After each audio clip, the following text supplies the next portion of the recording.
Welcome to today's broadcast. Shout out to our sponsors.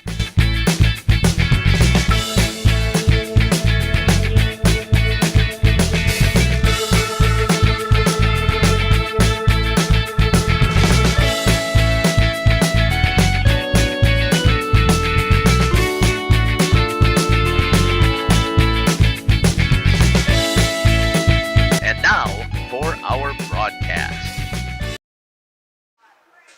Good evening, hockey fans, and welcome to the Waupun Community Center here for tonight's Pink Out the Rink. So if you're wondering what was all of that pink very beginning stuff there, that's what it's all about. Today is our community event, and it's a huge community event. Jonas Buckles thought that it was 13th. Coach Tank thought it was 10th or 11th. Either way, joining me here on the broadcast is my son, Caleb Sauer here. He participated all 4 years in this event, and he'll be able to share a little bit of his comments as well as I'll try and dig those out. But what I want to do now is I'm gonna walk down with the portable, and I'm gonna get some shots about what's taking place down on the rink floor. So Caleb, just give me your initial introductions here. So welcome to, and thank you for helping me here at Pink Out. Yeah, here for Pink Out again, another great event, another great year for it. Really, the Waupun community really does a good job with this. Obviously, the rink and both teams involved, so this is going to be a fun game. We're going to step aside here. We'll run a couple of ads while I grab that portable, sneak behind Caleb, let him take charge of the computer here, and we'll see. It's not going to be smooth, I'll just tell you that, because I don't have a headset on down there, but I'm going to get a student section shot when I come back, and then I'll work my way back here and show the crowd here as the JV game gets ready to wrap up. We're going to step aside. We'll be back. You're listening to Jeff Sauer and Caleb Sauer here on Jeff's live stream. Angling-only guide service with Captain Jeremy Brenner. Captain Jeremy Brenner here. We are the premier Lake Michigan salmon charter out of Sheboygan, Wisconsin. Each trip is 6 hours and includes fish cleaning. The cost is $400 per trip Fridays, Saturdays, and Sundays, and only $340 on weekdays for up to 6 people. I personally guarantee you will catch fish. The season runs June through Labor Day. Contact me at anglingonlyfishing@gmail.com to book today and check out my Facebook page, Captain Jeremy Brenner, Sheboygan Salmon. Katie's Log Cabin is a great place to stop for lunch or dinner. Grab one of the daily specials or check out the full menu. Katie's Log Cabin specials include Tuesday is pizza, Wednesday is wings, Thursday is a rotating special, Friday and Saturday is fish fry, Saturday is also prime rib, and Sunday is a broasted chicken dinner. Not in the mood for a special? Katie's has you covered with full menu options, appetizers, salads, wraps, pizzas, and sandwiches. Katie's Log Cabin Restaurant in Oakfield. Life is better at the cabin. January 18th is the annual Waupun Warriors hockey team's Pink Out the Rink event. Every year, the Warriors fundraise and donate to a recipient fighting breast cancer. This year's beneficiary is Carmen. In April 2020, she was diagnosed with triple-negative breast cancer. Since diagnosis, she has undergone a double mastectomy, lymph node removal, and reconstructive surgery. Come on down and pack the community center on January 18th. Meet Carmen and support this great event as the Warriors take on the Waupaca Comets for the annual Pink Out the Rink event. Welcome back here to the pregame show. We're live now. Jeff down there getting some shots of the setup, really, and there's still time to come down to the community center here. Obviously, puck drop is going to be at 7 p.m. here tonight. We got the Waupaca Comets and the Waupun Warriors. Obviously, the Warriors hosting this event. Been doing this for quite a few years now, at least 10, could be as many as 13. We're still going to try to figure that out, but each year, basically, they have a different recipient, local community member within the surrounding or in the Waupun area.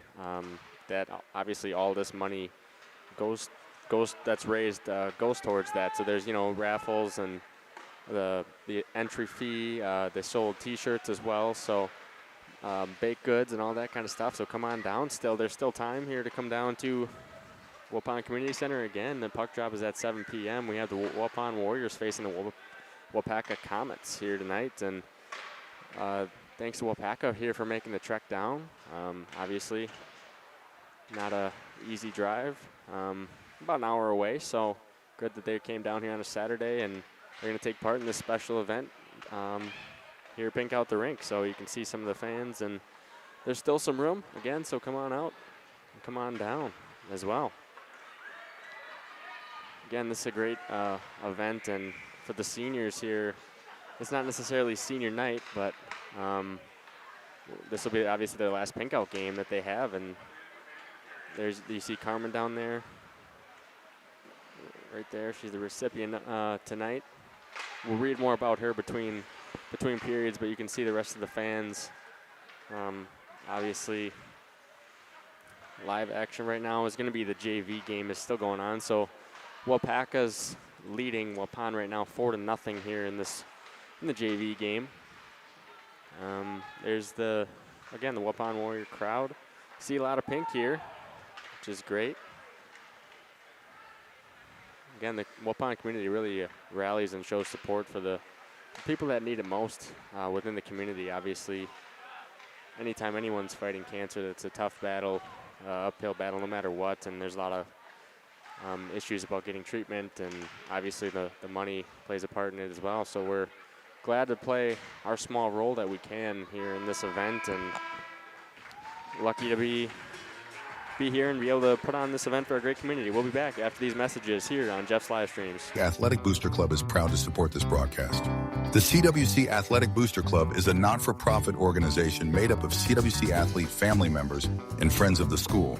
The club's goals are to support improvements of the CWC athletic facilities and programs, such as the recent investment into the school's new weight room, while also investing in the spiritual and physical growth of its athletes. If you are interested in becoming a member of the Booster Club or making a donation, email crusaderboosters@wc.org. Good luck, Crusaders. King Manufacturing. Since 1926, we have been known for our first-class buildings and canopies. In fact, there are thousands of them in use across America and in the Caribbean.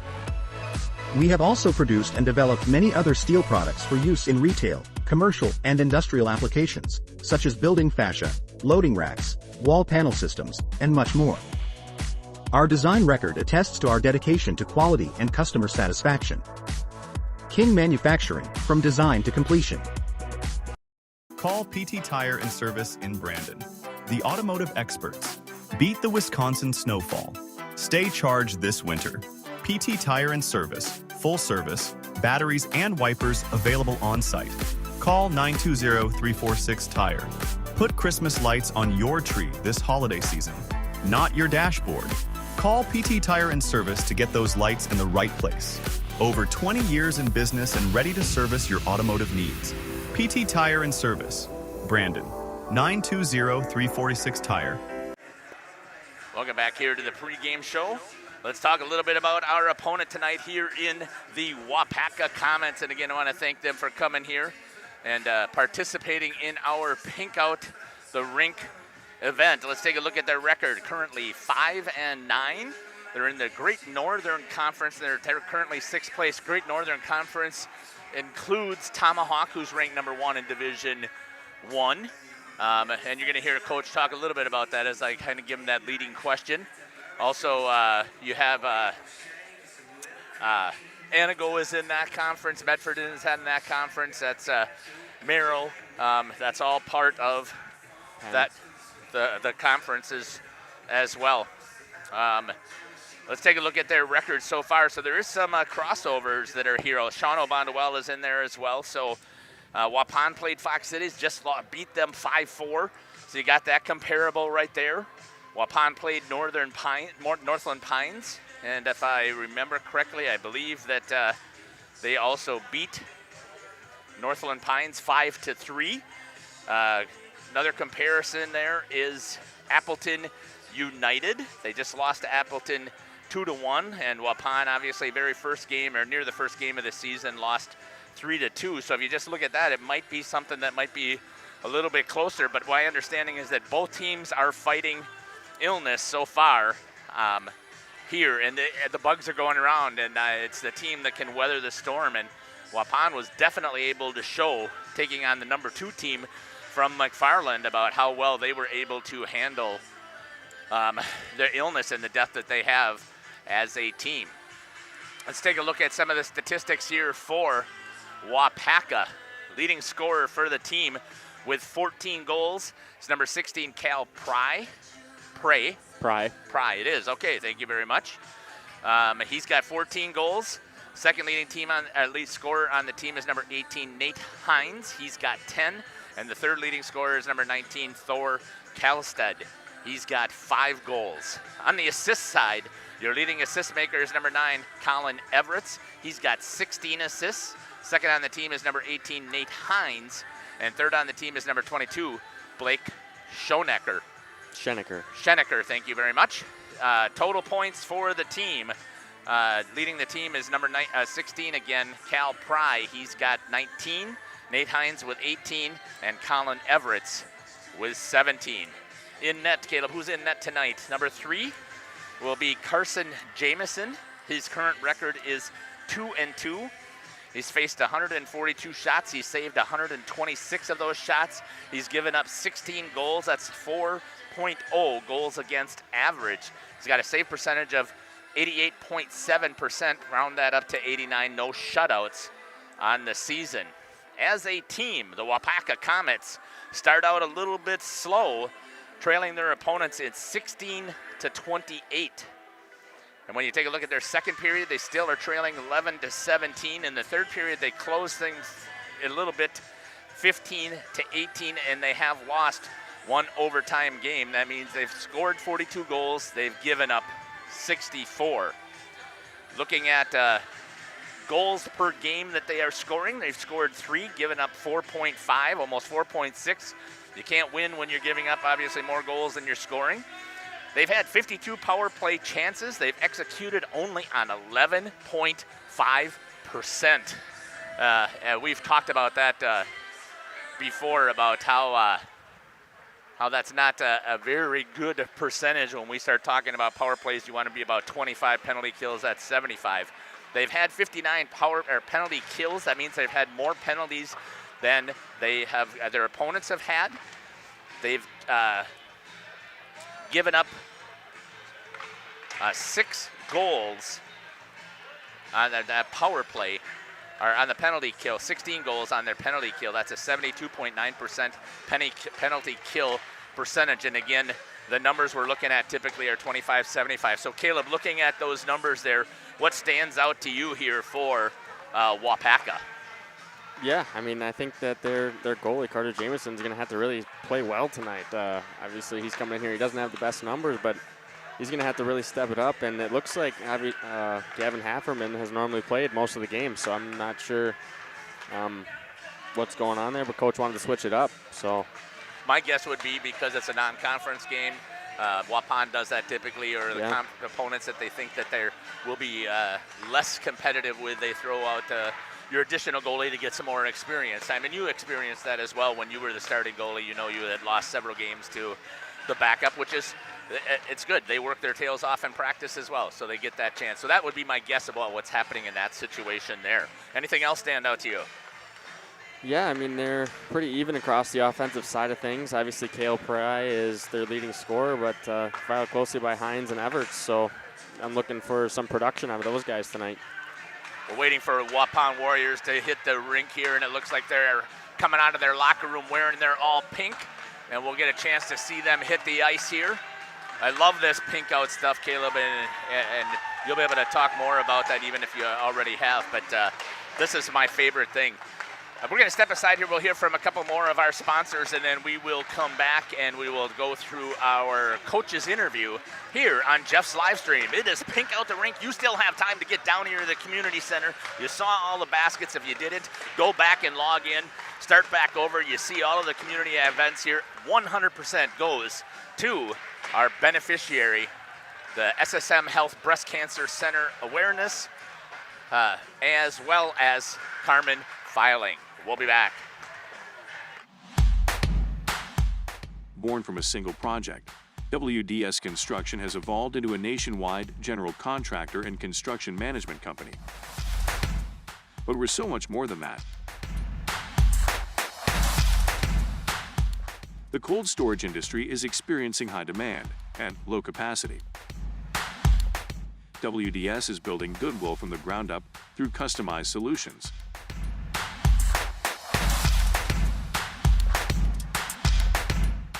WDS is committed to outservice the competition and overdeliver for customers. A client-driven experience without question. Today, we're driven to be better in order to build better. For 50 years and counting, Burhags Furniture has been proudly serving Waupun the best furniture and mattresses at prices you can afford. And we're honored to be voted Best of the Best Mattress Store and runner-up for Best Furniture Store in the Fond du Lac area. Whether you're looking to update your living room, find the perfect mattresses, or treat yourself in one of our relaxing massage chairs, we've got it all to take care of you. Visit us at 806 West Main Street, Waupun, and experience quality, comfort, and service you can trust.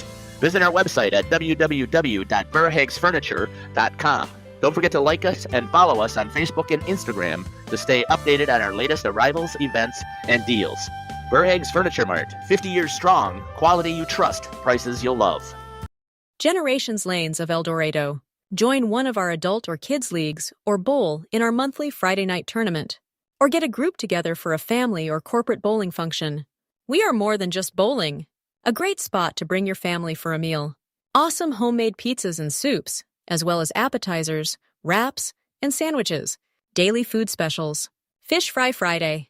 Open daily at 11 with the kitchen open late. Ask about us catering your next function. We are home to Laconia Bowling and proud supporter of the Laconia Spartans and all student athletes. Welcome to Hooksha's Marketing Greenhouse. Here at Hooksha's Marketing Greenhouse, we are proud to provide South Central Wisconsin with the most beautiful flowers and freshest fruits and vegetables. In the fall, we have many varieties of squash and pumpkins, to just name a few. We are also proud to offer one-of-a-kind gifts like hanging baskets, iron hangers, decorative planters, and concrete statuary. Don't forget to check us out on Facebook for more info and pictures. So come on out to Hooksha's Marketing Greenhouse, located on Highway A between Fox Lake and Randolph, and you'll be glad you did. Welcome back here to the community center here for Pink Out the Rink. Hey, I had a chance to talk to a couple of the seniors to ask them what they thought about Pink Out the Rink, and I want to play that interview right here at pregame. So let's play that while we watch the warm-ups.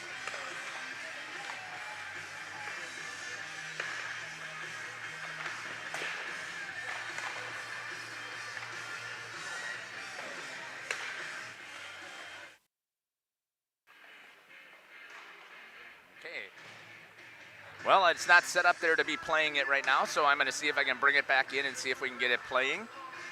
So just bear with me a couple of minutes here, and I'll bring it back into a different page.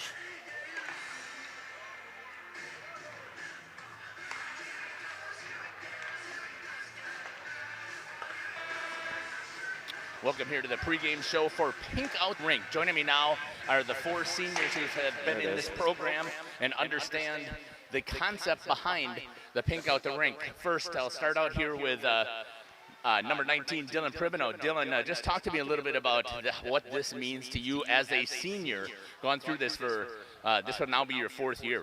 Yeah, I mean, it's pretty big. I mean, we have a lot of the crowd, so it's kind of cool seeing all my friends and family come out for that. But not only it's like for the community. I mean, we're helping a good cause. We're doing a lot for a lot of people. It's a good thing, but yeah. So talk a little bit about how it's going to feel in here with this place packed and full of pink. Yeah, it gets pretty rowdy. I mean, we'll score and student sections on the boards freaking out. You got people telling them to get down. And then you got all the parents freaking out. I mean, it's insane, honestly. It gets loud. It gets pretty cool. The lights get turned off usually. So, yeah, it's pretty cool. Awesome. Dylan, thank you for joining me here. I'm going to ask you the same question, and then, Dylan, if you want to pass your headset. Yep. So thanks, Dylan, for joining me. Hayden, talk to me now about what it means to you to be a part of Pink Out the Rink here. It feels good to be a part of Pink Out the Rink. It brings the community together. It's for a great cause. And, you know, normally there's a pretty good turnout, so that's great. What does it feel like here? I mean, you also have participated in some playoff atmospheres. You had some great football experience this year. Talk about how that all compares here to Pink Out the Rink. Pink Out the Rink normally has, like, the biggest crowd and the best energy. There's just a lot of people that come to watch us play and for the breast cancer, too. and it's just overall just a great experience. Yeah, talk about the opportunity that you have here to give back to the community, and I know we've been through the youth program. Kayla behind you has gone through this, and we've been doing this now ever since it started. And just talk about what that means to be part of that community here. Yeah, it feels great to be part of that community. Yeah, just bringing all the kids that came up through youth hockey too, and for all of them to stick with it and still be playing too for today is just great. Well, thanks a lot for joining me here on the pregame show. We'll pass it off to, you can pass that off to Jonas and Blake. I'm going to jump in on here. First of all, I'm sorry I wasn't here, but happy birthday, belated birthday. Talk to me a little bit about what this means to you, Blake. I believe that this will be your third year as the starter. Is that correct? Yeah. So talk to me about what does Pink Out the Rink mean to you? What it means to me is it's just nice getting everybody down here, the whole community down here, and doing something great for somebody in need for help or whatever. And it just feels great playing and proving to our community that we can take on D1 teams. We can take on whoever wants to come in this building, we can take them on. Talk to me a little bit about the atmosphere and how things are going to feel here today in this facility.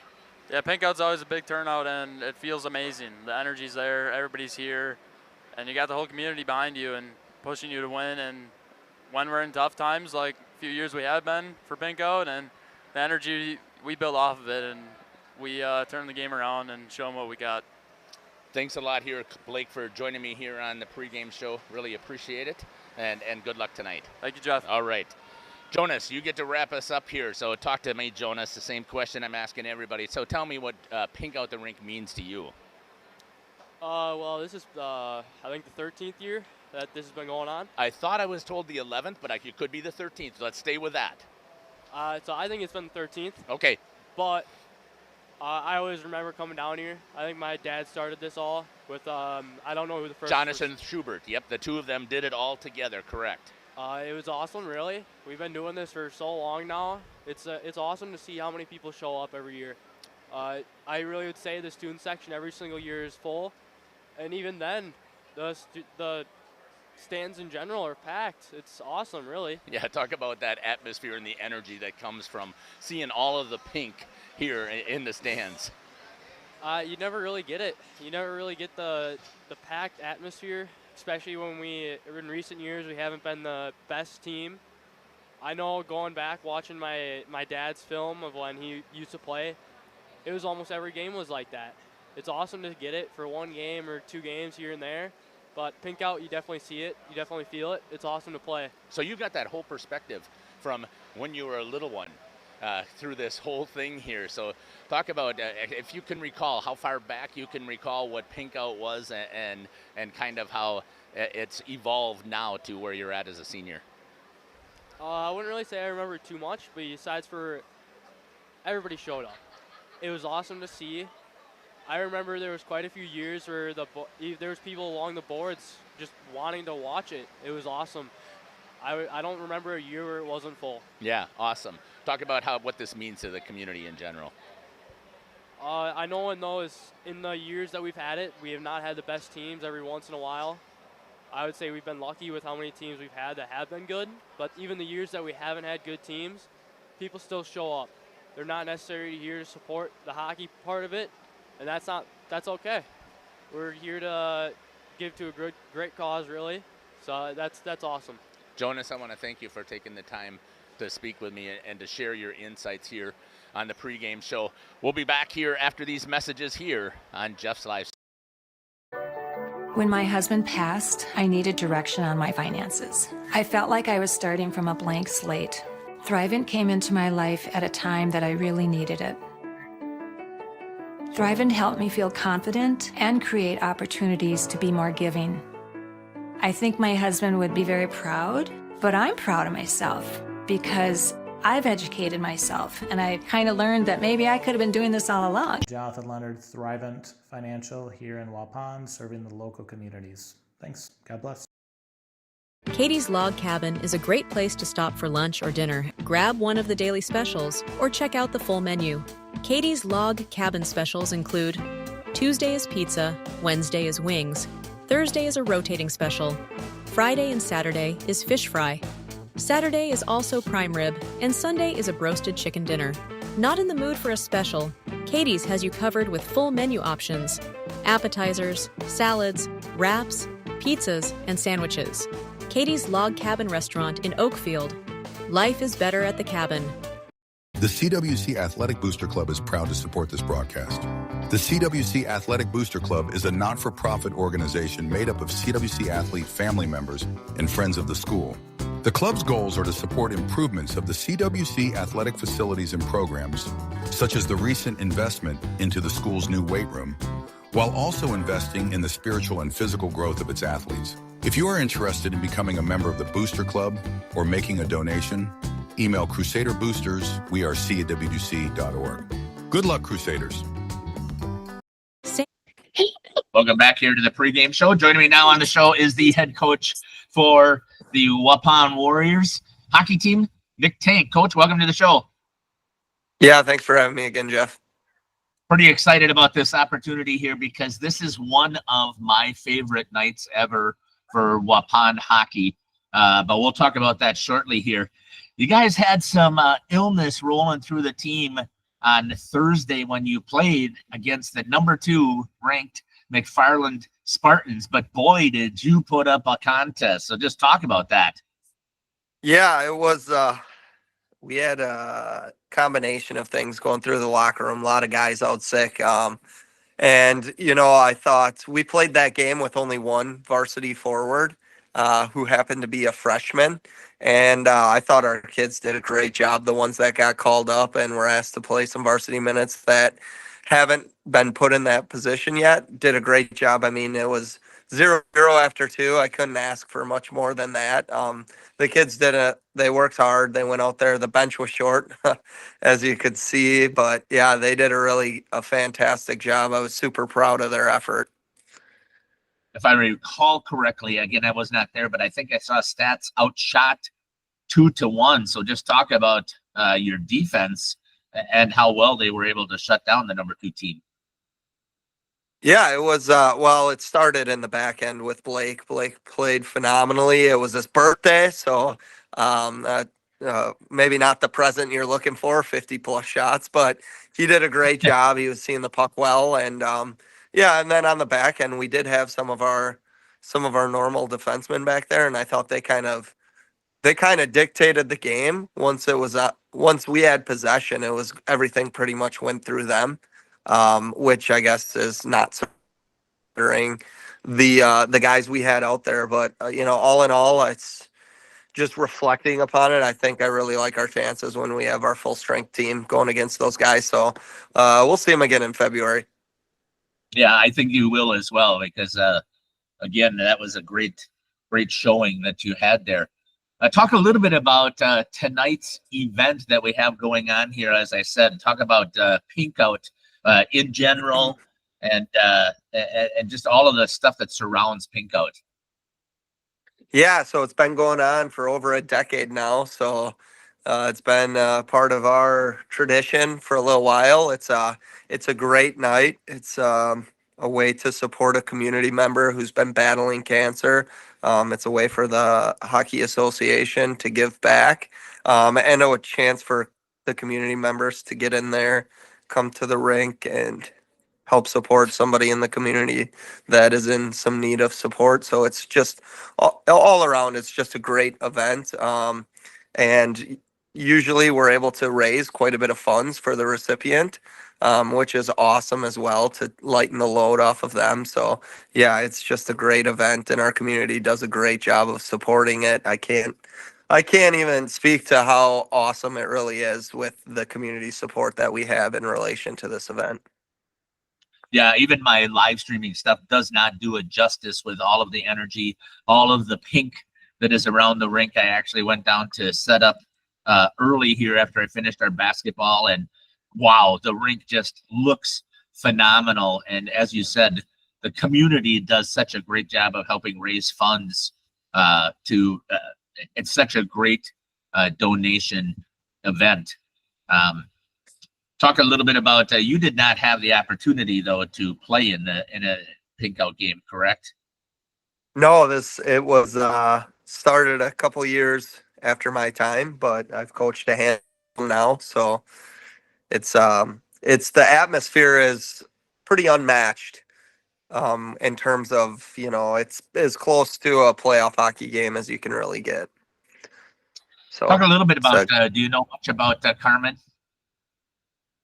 I know that she's good friends with the family. I don't know a whole lot of her story. I know she's from the area, moved to Waupun in 2007, and then grew up around the Beaver Dam, Green Lake area. So has been around the community her whole life, and been battling for a while now. Great that we have a chance to help support her in her fight. Okay, Coach, talk to me a little bit about the contest tonight. You're taking on the Waupaca Comets, so tell me what you know about Waupaca. Yeah, it's you look at their team, I think it seems like they're a little bit up and down. I know they've been afflicted with some injuries, but I'm expecting that they're going to go out there and probably be a gritty team. So our kids are going to have their work cut out, and we got a lot of kids that are just coming off of sickness, so it's going to be a mental grind, and there's going to be some mental fortitude that's going to have to be shown by our group, and some resiliency to overcome. And yeah, I think it should be a competitive bout. They're coming out of the Great Northern, which will also, I know that you haven't played Anago yet, and you don't have Tomahawk on your schedule. But you'll get a chance to make some comparisons there, as Tomahawk is also ranked in the state. Yeah, Tomahawk's number one ranked. McFarland was too. So, I think just reflecting over the past couple, when we're full strength, I think we're right there with any of these teams. I would agree with you, Coach. Coach, I want to thank you for taking the time. I know that you're a little bit under the weather, so thank you for finding time to connect with me. Anything else that you'd like to add here on the pregame show? No, I just hope everyone can make it down to.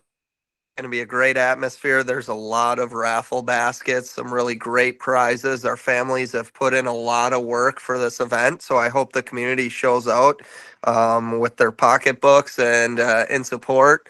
And it should be a great evening for hockey. Coach, thank you very much again. Can't wait to see tonight's contest. And again, Pink Out is one of my favorites. So thank you for still encouraging that this event takes place. It's been the head coach here for the Waupun Warriors, Nick Tank. We'll be back after these messages here on Jeff's live stream. Drilling is a family-owned business with over 75 years in the water well drilling industry. We can help you with all of your well drilling needs. Our crews are experienced at finding the proper location, setting up the rigs and equipment in all types of circumstances, and drilling to the appropriate depth so that you have fresh, clean water. SAMS also drills wells for commercial and municipal projects. No project is too large or small for SAMS well drilling. We at SAMS are thankful to be involved in supplying the well water needs of people all over Wisconsin. SAMS well drilling, well worth it.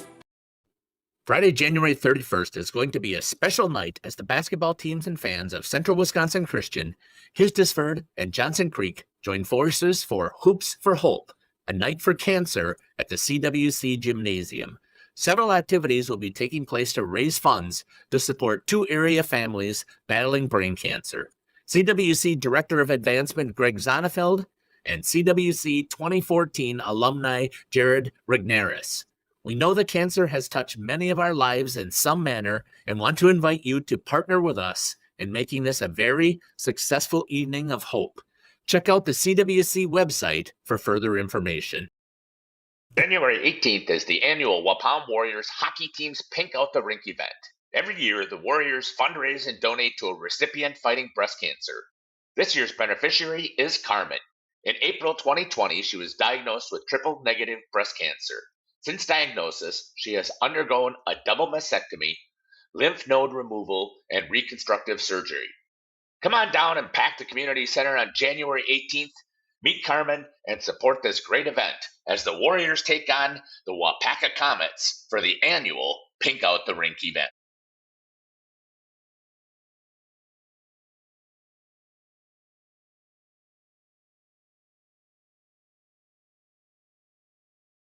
Here, Welcome back here to the pregame show. I had the microphone off. My apologies. Caleb's going to take a look at the stats here for the Waupun Warriors. Yeah, coming in this season, obviously they're 9-8 here on the season, so a little bit over 500. Look at the schedule that they've faced. They've had a decently tough schedule on the year. They beat Baraboo Portage 5-1, lost to Appleton United 3-2. That was a Badgerland Conference matchup. Beat Milton 6-0, lost to Sheboygan 3-1, lost to Fond du Lac 4-1. That was in Fond du Lac. We were at that game for the Cowan Cup. Unfortunately, they did lose that one. That was on Rink B that day. Yeah. Beat Cedarburg 7-3. That's a nice quality win for them. Beat Northland Pines as well 5-3. We covered that game too. Beat Oshkosh 7-1. Lost to Homestead 3-1. Lost to West Bend 7-1. Beat Toma Sparta 4-3. Beat South Central 6-0. Lost to Nina Hornville Menasha 6-1, who's currently in first in the Badgerland. Beat Sauk Prairie 5-2. Lost to Onalaska 4-2. Beat Fox Cities, which was a huge conference. Quality win. Huge conference win for this Warriors team. And then they just lost to McFarland 3-0, who's McFarland's D2 number 2 in the state. And, you know, they came in here, Waupun was down about 13 guys from what I heard. And Blake Colker had a phenomenal game, 55 saves, I think it was, or 50 saves on the night, and kept them in. Only 3-0 loss. Very quality win, despite being down a lot of players. The team showed a lot of battle and heart to try to win that game. Now for the player stats, obviously the Warriors are coached by head coach Nick Tank. Again, 9-8 on the season, 17 games on the season, 3.47 goals per game that they've scored, giving up 2.94 goals against. 17% power play percentage and a 73% PK percentage. Those numbers are coming up. They were down and they're getting better. Yeah, and that's what the season's about, really, improving, and the more that they get better and more time to develop, then hopefully those numbers increase a little bit more towards the end of the season. Hayden, led by number 20, Hayden Reeder, 22 goals on the season, 9 assists, 31 points. Number 15, Jonas Buckles, 10 goals, 19 assists, so he's the leader in assists, and 29 total points on the season. Number 4, Chase Beam, 6 goals, 9 assists, 15 total points. Camden Flegner, number 16, 9 goals, 3 assists on the year, 12 points total. Then you got Dylan Pribanow, number 19, 4 goals and 6 assists for 10 points. In goals, going to be number 40, Blake Colker, 6-8 on the season, 462 shots faced, 417 saves. Yeah, he's had a lot of pressure on him this whole season. 45 goals allowed, only 3.21 goals against average, and a 90.3 save percentage. Pretty good numbers considering the amount of shots he's seen this year. Right, absolutely. Waupun, scoring-wise, has outscored their opponent 14-11 in the first. And they start out slow, Coach always talks about. Yeah. Second period, that is true. The numbers, second period, that they outscored their opponents 23-17 and then tied 22-22 in the third. So overall, outscoring their opponents 59-50 on the season. Again, 3.747 goals per game. They've given up 2.94. 68 power plays that they've had, 17.6 power play percentage, 42 penalty kills, 11 power play goals scored, and 73.8% PK percentage. So pretty decent numbers, this Waupun team. Obviously, again, they're just over 500, and they've had a tougher schedule, obviously playing in the Badgerland. Very tough conference, one of the toughest, I would argue, in the state, really. Coming in here on Pink Out Night, and we're going to get the starting lineups. From Scotty Van Galen. Good evening, hockey fans. Welcome to tonight's very special matchup between your Waupun Warriors and the Waupaca Comets. We're thrilled to have you here at this Pink Out the Rink event as we come together to not only enjoy an exciting hockey, but to also support a cause that hits close to home. Scoreboard. Tonight we're honored to rally around Carmen Filing in her fight against breast cancer. Carmen is an incredible individual who has shown strength, resilience, and courage in her journey.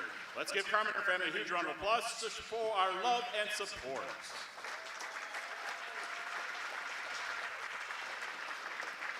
Before we drop the puck, we'd like to extend our heartfelt thanks to everyone who made this event possible, to the players, coaches, and teams from Waupun and Waupaca. Thank you for your sportsmanship and energy tonight. To our volunteers and organizers who worked tirelessly to bring this event to life. To our sponsors and donors, your generosity is making a difference. And of course, to all of you, our fans, for showing up in your pink and helping us make this event truly meaningful. And now, let's let's get ready to meet your starting lineups first for the visitors.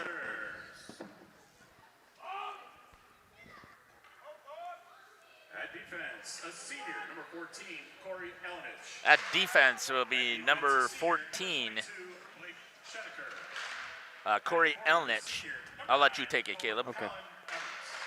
22, defenseman Blake Schenecker.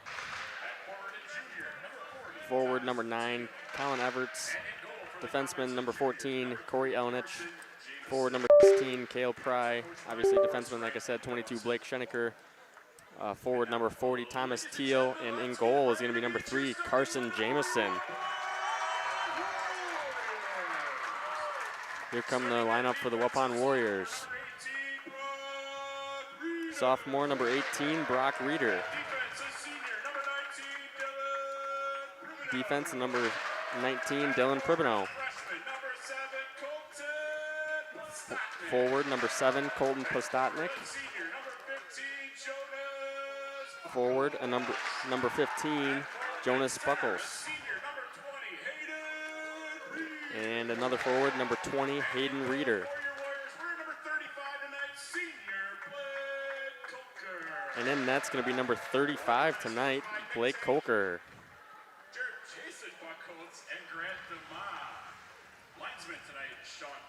We're going to try something tonight. We don't normally do this, so hopefully Scotty will bring up that microphone again. If he doesn't, let's hopefully that he'll bring it up. Oh, he's not going to do it, so we'll step aside. We'll be back. Child ready for life? At Central Wisconsin Christian, we equip students not only with an exceptional education, but also with the spiritual foundation they need to navigate today's world with confidence and faith. Our graduates are prepared for life, academically, personally, and spiritually. Discover what makes Central Wisconsin Christian different. Call us at 920-324-4233 or visit us online at wearecwc.org. Central Wisconsin Christian, preparing students for life and eternity. King Manufacturing. Since 1926, we have been known for our first-class building and canopies. Steel King canopies are a well-known and respected product. We design, fabricate, and contract installation for C-stores, fleets, entryways, restaurants, and more. Steel canopies serve a variety of purposes, including advertising or signage, control access, sheltering an entrance or loading area, support of lighting systems, and weather protection for people, equipment, or outdoor storage. King Manufacturing. From design to completion. Hello, this is Jeff Sauer with Jeff's Livestream. We hope you're enjoying our broadcast. Our purpose, first and foremost, is to bring glory to God. Second is to draw attention to the student athletes, promote the great things they and their schools are doing, and promote the businesses and the people running them within our communities. Our mission is to create memories for student athletes, families, teams, and communities, as well as allowing for viewers to see their athletes or teams perform regardless of where the viewer is located. If you'd like to join us as a sponsor to help us fulfill our purpose and mission, feel free. Welcome back here. I would do that, Caleb, but I have used a difference. I brought this new switcher, and it doesn't have that split screen feature. It has a picture-in-picture, and I can set it up as a split screen, and I tried to do it briefly this morning, and I couldn't get it. Oh, so. I just meant ads with live, and then do the behind-the-net camera with everyone looking at it. Oh, I see. Could have done that. Yeah. That would have been, I see what you're talking about there. All right, well, let's take a look right at what you're talking about here. We've got our net cam here. Everybody huddled around the goalie, number 33, Blake Coker. 35 tonight. 35, but it looks like he's wearing number 1. Oh, I guess. I heard the number 35 as well, so. Yeah, they were, obviously these pink out jerseys have been the same for a number of years. Oh, I mean, exactly. Obviously they only wear them once a year, so, just wash them or whatever. And yeah, I like them. JV wears the same ones as well, and obviously they have the pink socks too. So, about to get underway here. We'll switch this over here, and I'll run it here shortly. I'm gonna text Scotty. Yeah, we're getting ready here for first puck, obviously, here between Waupaca Comets and the Waupun Warriors here for the 14th annual Pink Out the Rink. And again, we'll do some more about Carmen after the first period. They'll do an introduction for her. And puck drop, here it comes. One back by Waupaca. That's picked up by number 22, Blake Schenecker, up along the wall. Bodied off Hayden Reeder, down in the corner. Jonas Buckles out there as well as Pastatnik giving chase. Stopped by the referee. He's in a bad spot in the corner there. Kind of got pinned against the wall. Behind the net now. Dylan Pribanow able to keep it in. Shoves it down in the corner. Schenecker there for Waupaca. Gives it to his wingman, number 14, Corey Elnich. Entering the zone. Chipping it past Reeder. In comes Teal. Teal around the net. Pinned up there by Pastatnik. Up along the wall. That's going to be Hayden Reeder bringing it up. He's got speed coming down the half wall. Turned over at the blue line. Pry able to turn it over. Here comes Everts. Dumps it in cross corner. Number 9, Derek Pribanow with it now. Coming behind the net. Caleb, talk a little bit about how do you get rid of these butterflies and all this amped up energy you have here with the full stands and the pink out night. I don't know if you necessarily really do. I mean, you just kind of got to play through it and just realize that it's a special event and try to really live in the moment. Yeah, try and stay within yourself. I mean, if you're trying to do too much because of the special night, I think it causes you some issues. Yeah, definitely. In the corner now, Derek Pribanow with it. Gives it to his defenseman. Tried to rip a shot in there. Chase Beam out there along with his partner. Trying to see the number. 13. Typically it's Jacob Kerner. Okay. Yeah. Waupaca with a nice breakout. Chase Beam sticks it. Back to regroup now. Here comes Waupaca. Big body across the center of the ice there. Chase Beam setting the tone early for Waupun that they're not going to get pushed around here tonight. And there's the person to do it.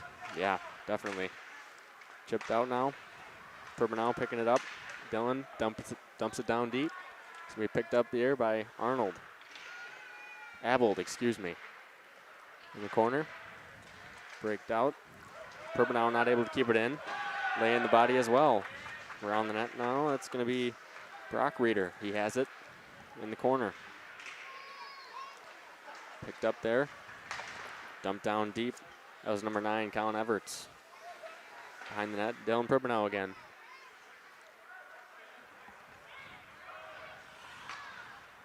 Sent all the way down. He had a man, Jonas Buckles, that was. Tried to deflect it. Jumped over his stick.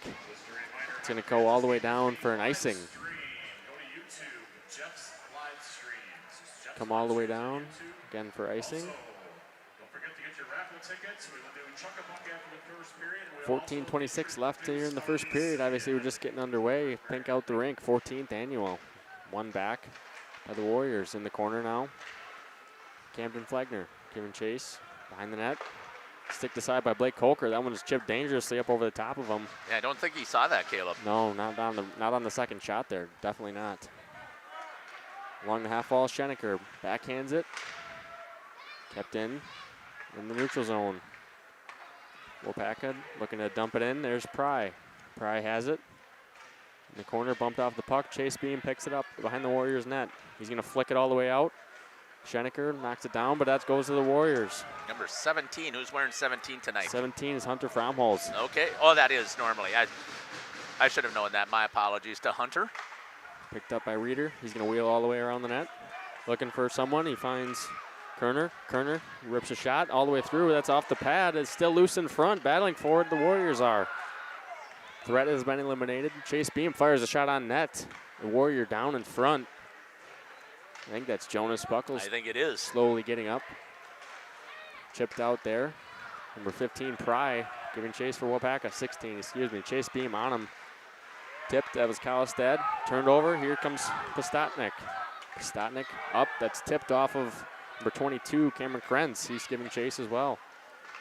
Number 12 for Waupaca, Nolan Fleming has it battling in the corner. Chipped out now in the neutral zone. Kalistad, or Lockwood giving chase. Kalistad was the one that played it. Warriors get their change. Number 18, Brock Reeder with it now. Along the half wall, there goes Pribanow. Regrouping across center ice, that's turned over. Warriors pick it up again. Dumped in deep, also being hit. Penalty, I think. Yeah, I think he was hit a little bit late. Yep, interference is going to be the call. I don't know why we're bouncing in and out with the internet, folks, but always stay with us. If we have some technical difficulties, we will always come back. So it looks like it's going to be a penalty here on Lockwood.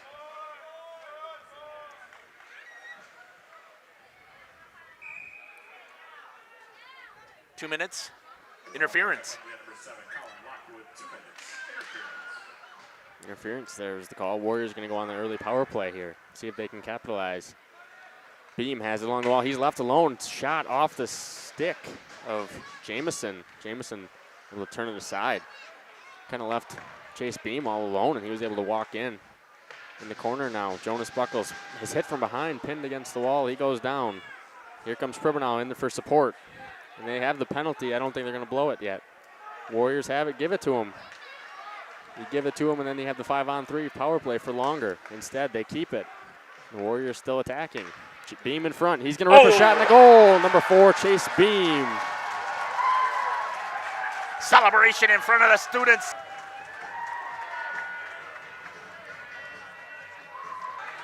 I don't know why our bit rate dropped like way out of sight down here. We've lost our internet. It's coming back, dropping frames here, and why the bit rate suddenly has crashed to like nothing. And now all of a sudden it has suddenly climbed back up here. So there's something happening with the internet here down at the community center down here. I'm just watching the bit rate here. So again, stay with us if we ever have technical difficulties here. It looks like it may have made its own self-adjustment. Nope, it did not. It was all of a sudden it's crashing again. So I'm going to switch to, there's a second internet. So that penalty was on number as they can here. As they can here.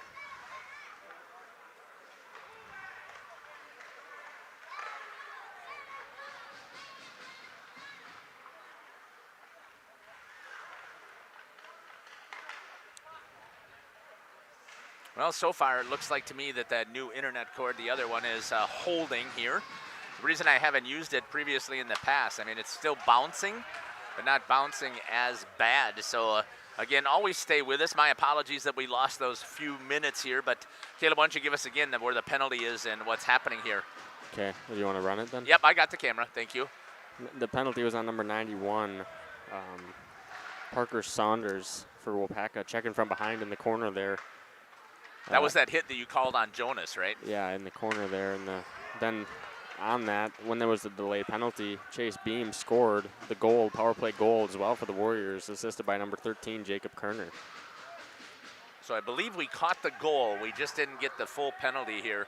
And I do want to give a shout out. Scotty Van Galen was able to turn on the mic and gave us that information. He was able to hear it clearly, huh?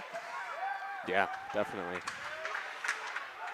Back into the Warriors' end here, regrouping it. Still on 2.5 minutes left on this 5-minute power play. Again, the Warriors can score as many times as they can here on this 5-minuter. Up to the point now, setting it up. Hayden Reeder has it. Still has it, walking alone, shot on the pads. Big rebound there. Picked up by Pribanow, able to backhand it behind the net. Reeder picks it up. Jonas battling hard in front there with Abhold. Chase Beam has it now at the top, gives it up to Reeder. Reeder fires a shot. It's going to be in the 5-hole, stick to side by Jamison. Abhold picks it up around the net. Can they get it out? Yes, no Warrior there to hold it. Dumped in there by number 40, Thomas Teal. Blake Coker comes out, rims it around to Hayden Reeder. What a great play there. Blake Coker is not known for coming out to play the puck. I thought that was a fantastic play, Caleb. You can talk about that as a goalie. I mean, how much of that was helpful there? It was a good decision, yeah. I mean, he had the time and space to take it. That camera might have died. It's either the camera or the battery, and it's not on right now. We're not using it, so we'll fix that when we get the intermission. Rimmed all the way down, or fired all the way down, no ice. Coker sticks it. Waupaca's gonna get the change. Warriors looking to regroup. Pastatnik to the center of the ice, turned over. Battle along the wall. Kalstad there. Briefly offside, sent all the way down again, no icing. Coker thought about setting it up, but Reeder's gonna pick it up himself. Has it in his feet. Kalstad plays the big hit on him. Reeder wins the battle. He's got Beam along the wall. Stretch pass up to Beam. He can't handle it. That's going to be fired all the way down. That was off the stick of Chase Beam, so that should be in the zone. It was tipped. Tipped off of Chase Beam, but they're not going to say that. Yeah, I wasn't sure if it was exactly or not. I couldn't quite see it. You So probably saw yeah, it a little it bit ramped better. up his stick and went up. But here's what I want to talk about, Caleb. I'm a little disappointed right now of how well that they're not executing here. You had 5 minutes of a power play to score as many goals as you wish, and I think they've only had like 3 shots. It's been this power play has been more sloppy than the first. The first, they were able to get set up, and obviously they were able to score on their first power play that they had. But this second one hasn't been anywhere close to that right now. They've had a couple shots, but no imminent danger really. It's turned over. Kalstad loses his, or Lockwood, excuse me, loses his stick, just gets it out and changes. Set up now. Reeder about to enter the zone. He does. Shot. Jamison, big rebound. Reeder gets tripped. Schenecker gets hit from behind, pinned against the wall by Fromholtz. Backhanded up. Oh. Not able to hold it in there was Kerner. Kerner's got Beam with him. Kerner's going to take it himself. Hounded by 2 Waupaca Comets. He turns it over. Waupaca able to dump it in. Both teams, full strength. Great call there by Scotty Van Galen, so thank you for that, Scotty. And just like that, Caleb. Chicky has it, shot on goal. Coker, nice save. There was also a man on the back door. That was number 29, Gavin Grant. Kept in there. Grant, quick shot on goal, just wide. Coker is hit in front. Battle for it, and Coker is able to cover it up along the wall there.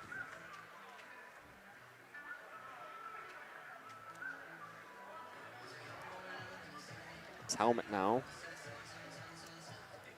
As that 5-minute power play was over, Warriors go 1 for 2 so far on the power play here tonight.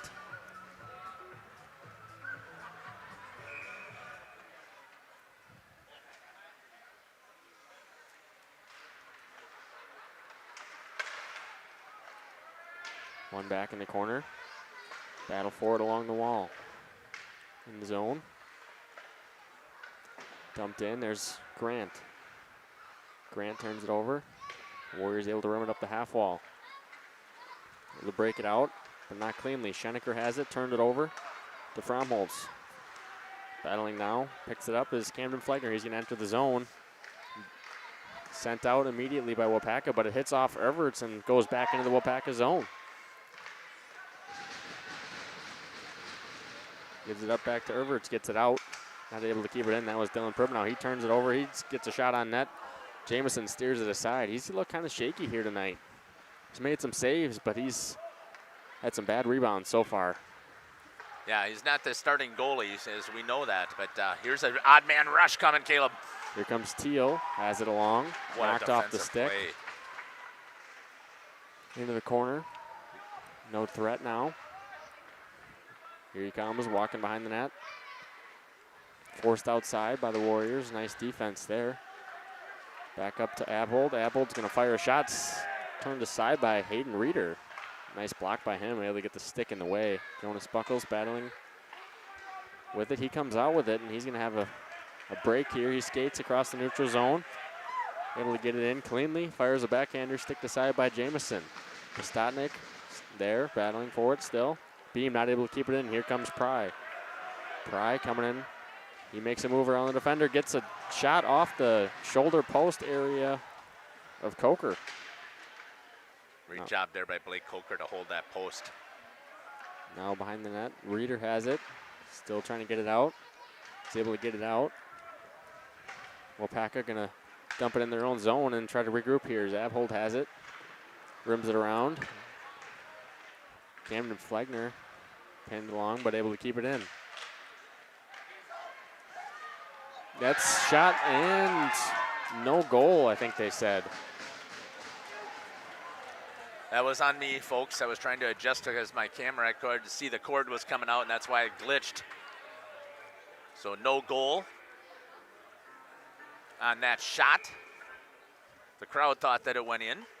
What would have stopped that from being no goal, Caleb? Well, I didn't really see it. I don't know. I just saw the puck was loose.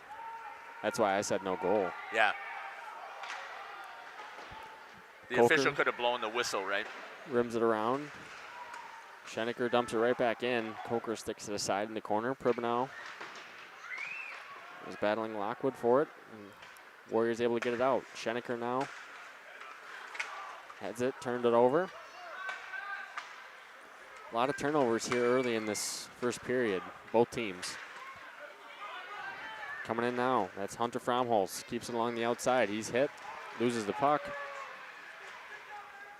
Offensive support there. Reinforcement was Camden Flagner.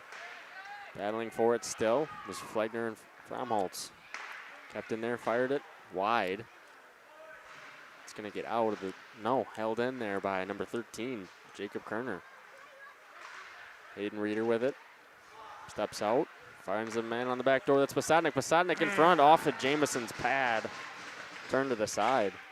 Stick down, but still able to get out. Brock Reeder that was. Lockwood battling now with Kerner.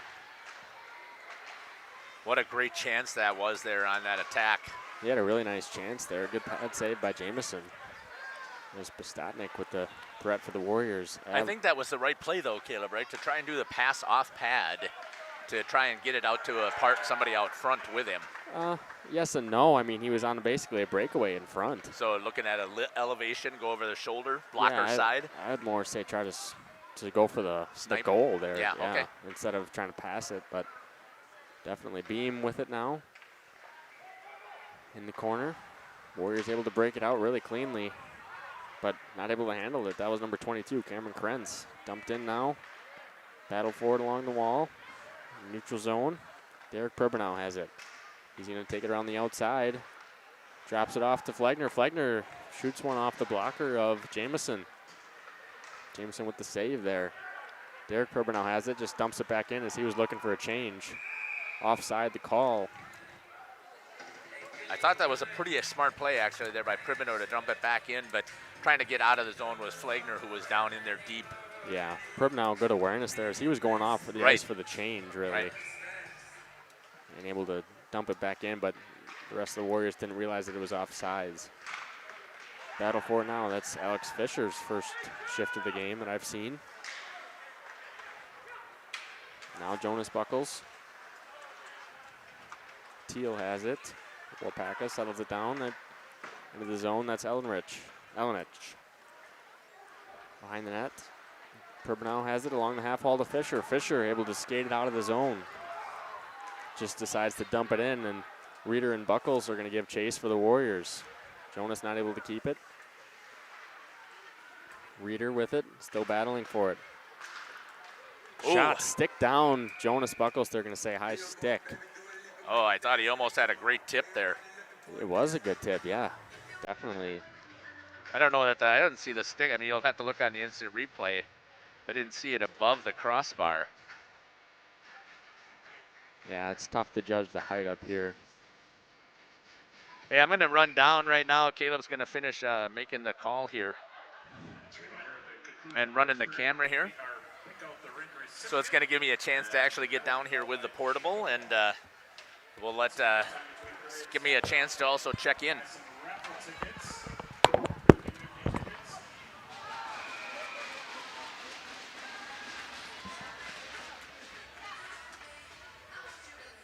Big stop there by Jameson.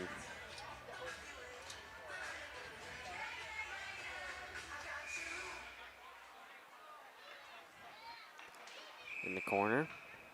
Face off in the zone. Also down in the corner against the baked goods. Tom is down there with his famous jerky also tonight. There's the Warrior student section. Proceeds will go directly to Carmen. Thank you. 1 minute remaining in the period. 1 minute left in the period. Dump down deep. Not able to keep it in. That's a breakout. Here comes Waupaca on a 2-on-1. Teal and Everts. Everts looking for Teal in front. Not able to handle it. Beam has it turned it over to Flagner. Flagner gets it out of the zone. He's got Krenz. Krenz just decides to dump it in. 30 seconds left. here in the first period. Warriors leading this one 1-0. Flicked right into Reeder. Reeder tried to keep it in. He couldn't. Buckles tried to keep it in as well. He couldn't. Beam along the half wall. Warriors have a 3-on-2, and then if they would have hurried, they had it, but Postotnik turned it over as well. Here comes Pry for Waupaca. Dylan Pribino. Pry, shot, and that's going to be a goal. Number 16, Kale Pry. And they're going to celebrate in front of the Waupun student section. Kale Pry, 9 seconds left in this first period. Able to get the goal for Waupaca and ties this one up here on Pink Out night.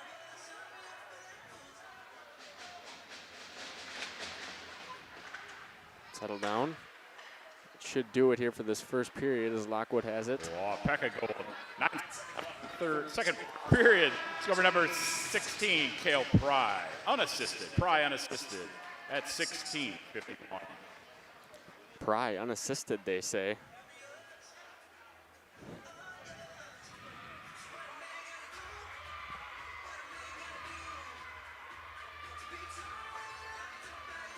As you can see, the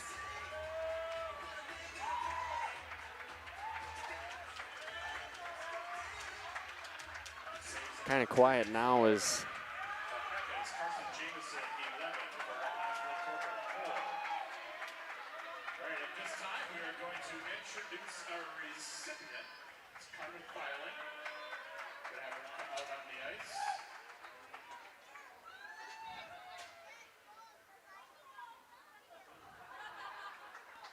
going to introduce our recipient now.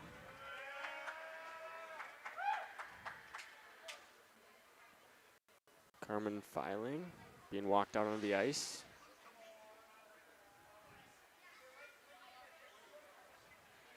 Once again, our recipient this year, Carmen Filing. In April 2020, she was diagnosed with triple-negative breast cancer, a cancer with a high recurrence rate. Doctors at UW-Madison Cardinal Cancer Clinic monitor her prognosis often as the chance of reoccurrence lessens after 5 years.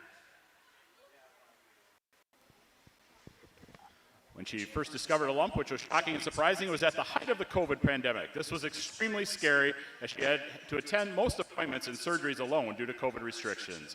Since diagnosis, she's undergone several surgeries, double mastectomy, node removal, and reconstructive surgery. She continues appointments for follow-up and therapy, as well as continued monitoring of her lymphedema due to the removal of the lymph nodes, which were affected when the cancer metastasized. My most recent lumpectomy and biopsy in November was negative for cancer.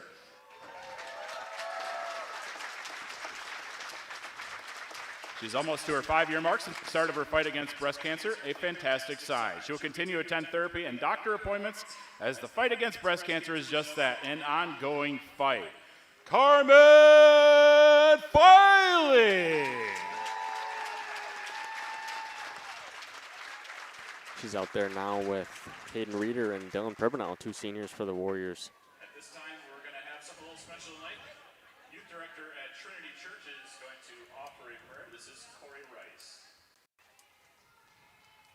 Prayer by Corey Rice here. Please join me in praying for Carmen. Dear Heavenly Father, we thank you for the love that you showed your daughter Carmen. We just thank you for the hope that you have given us through her life, God, and we pray that her tests keep coming back negative for anything, and that you keep providing the wonderful healing that you did, and we know that you will. So we thank you, God, and we praise you for everything that you've done through Carmen, and we love you so much. Amen. Heard Corey Rice there doing a prayer in the community. Carmen again going to be coming off the ice here. Great to meet her and obviously do this benefit for her and the whole community as well. Just gets together and we're also doing Chuck-a-Puck here in the first period. So we'll be able to see that. I don't want to pressure sure anybody, we've had a lot of people over the years, whether they win Chuck a Puck, whether they 50-50, donate. We'll be back after these messages here on Jeff's live streams. Call at 920-345-2066 or email at livestreamjeff@gmail.com. I'd love to talk to you. WDS Construction is a national general contractor with headquarters in Beaver Dam, Wisconsin. But we are so much more. The holiday spirit has taken over the WDS corporate office. Our team has transformed the space into a festive wonderland with themes like Santa's Workshop and Christmas at the Zoo, along with other creative holiday decor throughout. From cheerful decorations to imaginative displays, every corner is filled with seasonal joy. WDS Construction wishes everyone a wonderful holiday season filled with warmth, joy, and plenty of festive fun. January 18th is the annual Waupun Warriors hockey team's Pink Out the Rink event. Every year, the Warriors fundraise and donate to a recipient fighting breast cancer. This year's beneficiary is Carmen. In April 2020, she was diagnosed with triple-negative breast cancer. Since diagnosis, she has undergone a double mastectomy, lymph node removal, and reconstructive surgery. Come on down and pack the community center on January 18th. Meet Carmen and support this great event as the Warriors take on the Waupaca Comets for the annual Pink Out the Rink event. PT Tire and Service is a family-owned business that invests in you and your family. From one family to another, safe travels and seamless automotive maintenance makes every trip a great trip. PT Tire and Service serving Central Wisconsin with excellence for over 20 years. Call 920-346-TIRE for all your automotive needs. PT Tire and Service Brandon. No job too big or too small. PT Tire and Service in Brandon does it all. Call today 920-346-TIRE. We are Hooksha's Marketing Greenhouse, and we have been leading a greenhouse here in Fox Lake since 1981. Family owned and operated, we provide beautiful flower baskets and fruit and vegetables to residents of South Central Wisconsin. We know the importance of having a variety of flowers, fruits, and vegetables available to our customers throughout the year. Discover the finest selection of locally grown produce, including sweet corn, tomatoes, and cucumbers, along with a variety of fresh fruits. At Hooksha's Marketing Greenhouse, we believe in providing our customers with the freshest and highest quality produce. Come visit us and taste the difference. For 50 years and counting, Verhaeg's Furniture has been proudly serving Waupun the best furniture and mattresses at prices you can afford. And we're honored to be voted best of the best mattress store in the Fond du Lac area. Stop in and check out our mattress selections. We have all kinds from traditional spring to memory foam. It is our mission to help get a great night of sleep night after night. Visit us at 806 West Main Street, Waupun, and experience quality, comfort, and service you can trust. Visit our website at www.verhaegsfurniture.com. Verhaeg's Furniture, 50 years strong, quality you trust, and prices you'll love. Verhaeg Furniture. We've always been a family that thinks about spend, save, give. It was refreshing to find a financial company that echoed that mentality. With Thrivent, it's more than just about gaining financial confidence. It's about how you can use your resources to create change in your community. It's been a relationship that's created a whole exponential amount of good. This is Jonathan Leonard, serving the area communities and supporting the local teams. Good luck this season. God bless. Angling Only Guide Service with Captain Jeremy Brenner. Captain Jeremy Brenner here. We are the premier Lake Michigan salmon charter out of Sheboygan, Wisconsin. Each trip is 6 hours and includes fish cleaning. The cost is $400 per trip Fridays, Saturdays, and Sundays, and only $340 on weekdays for up to 6 people. I personally guarantee you will catch fish. The season runs June through Labor Day. Contact me at anglingonlyfishing@gmail.com to book today and check out my Facebook page, Captain Jeremy Brenner, Sheboygan Salmon. Welcome back here to the Waupun Community Center. Let's give a quick recap of what's happened here so far.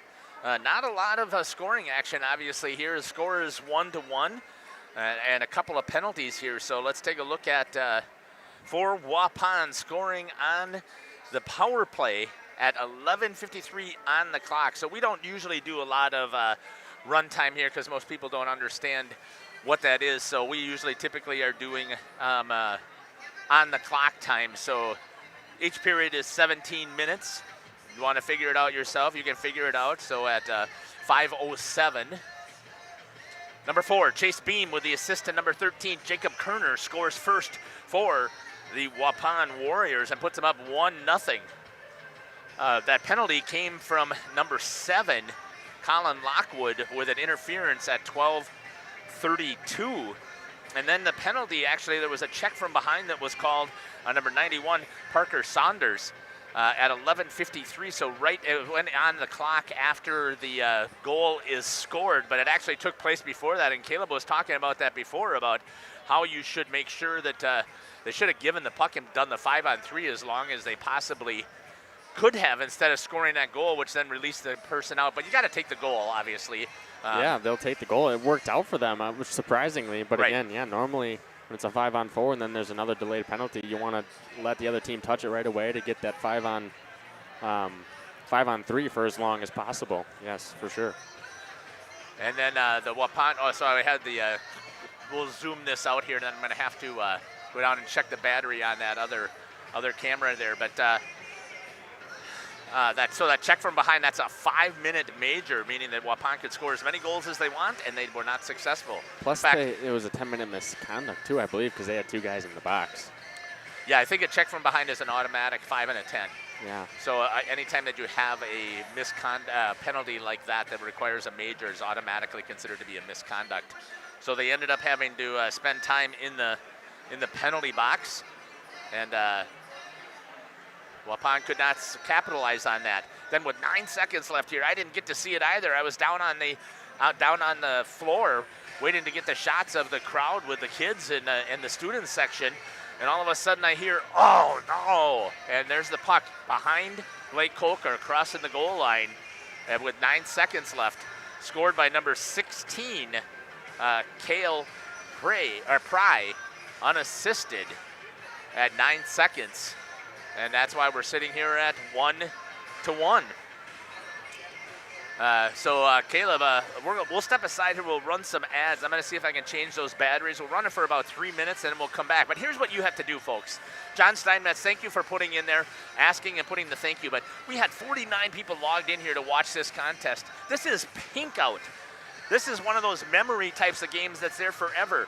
You need to make sure that you let Carmen know. You need to let these Warriors know who's your favorite player, where you're watching from, who you're cheering for. And I know I said Warriors, but if you're a Comets fan, put your stuff in there too. This is not, yes, we have called games for Waupun. Yes, we probably are biased for Waupun, but when we see good hockey, we want that. And because we're creating memories for a lifetime, we want you to make sure that you put that stuff into the chat so that Carmen knows when she goes back and watches this. She says, "Oh my, so-and-so put something in the chat. I was glad to hear from them or see them." So please do that while we step aside here, and then Caleb will check that with about 3 minutes or 2.5 minutes remaining. He'll check and see what you got put in the YouTube chat. He'll share it, and then he'll give his thoughts about what he'd be talking about in the locker room. Listen to Jeff Sauer and Caleb Sauer here on Jeff's live stream. We'll be back after these messages. Is a great place to stop for lunch or dinner. Grab one of the daily specials or check out the full menu. Katie's Log Cabin specials include Tuesday is pizza, Wednesday is wings, Thursday is a rotating special, Friday and Saturday is fish fry, Saturday is also prime rib, and Sunday is a broasted chicken dinner. Not in the mood for a special? Katie's has you covered with full menu options, appetizers, salads, wraps, pizzas, and sandwiches. Katie's Log Cabin Restaurant in Oakfield. Life is better at the cabin. Sam's Well Drilling is a family-owned business with over 75 years in the water well drilling industry. We can help you with all of your well drilling needs.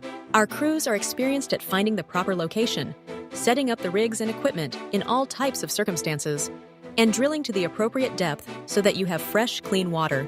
Sam's also drills wells for commercial and municipal projects. No project is too large or small for Sam's Well Drilling. We at Sam's are thankful to be involved in supplying the well water needs of people all over Wisconsin. Sam's Well Drilling, well worth it.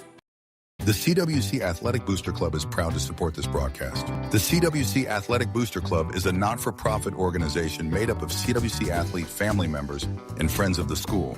The club's goals are to support improvements of the CWC athletic facilities and programs, such as the recent investment into the school's new weight room, while also investing in the spiritual and physical growth of its athletes. If you are interested in becoming a member of the Booster Club or making a donation, Email crusaderboosters@WC.org. Good luck, Crusaders. King Manufacturing. Since 1926, we have been known for our first-class buildings and canopies. Did you know we do all kinds of metalwork? We offer a variety of decor available for purchase from other businesses. Designs range from holiday decor to sports to hobbies. Finished items can be wall hangings, outdoor garden decor, coffee tables, and so much more. If you are looking for address plaques, property signage, or awards plaques, King can make them. These are highly customized and durable products with your own street number, name, or event. A variety of fonts are available, and we can add our automotive-grade paint in a custom color, suitable for indoor or outdoor uses. Pricing varies. Call Joe Barnes at King Manufacturing. From design to completion. Welcome back here to Jeff's live streams. Again, this is the Pink Out the Rink night. Waupaca Comets versus the Waupun Warriors here. We saw one period, the first period, and it was pretty evenly matched. Obviously, Waupun is tied right now 1-1 here with Waupaca.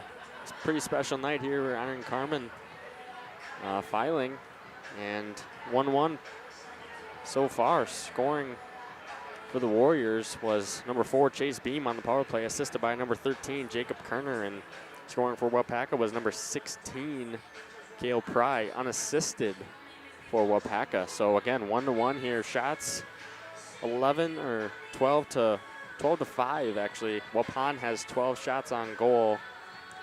Carson Jameson has 11 saves. Blake Coker has seen 5 shots and has made 4 saves so far today. So overall, we've seen a pretty evenly matched period, I guess, in terms of scoring chances. But overall, Waupun has kind of really dominated play. So we'll step aside here and be back after this on Jeff's live streams. Enjoy the sunshine of summer with boating, jet skiing, UTV riding, mowing lawn, gardening, or camping. Enjoy the leaves falling in autumn, getting to that perfect nature walk or hunting, or enjoying the Wisconsin snowfall hiking, four-wheeling, snowmobiling, traveling across the state, or just driving up and down your driveway. Call PT Tire and Service for all your automotive and recreational needs. Call 920-346 Tire. Born from a single retail project, WDS Construction has evolved into a nationwide general contractor and construction management company. But we're so much more than that.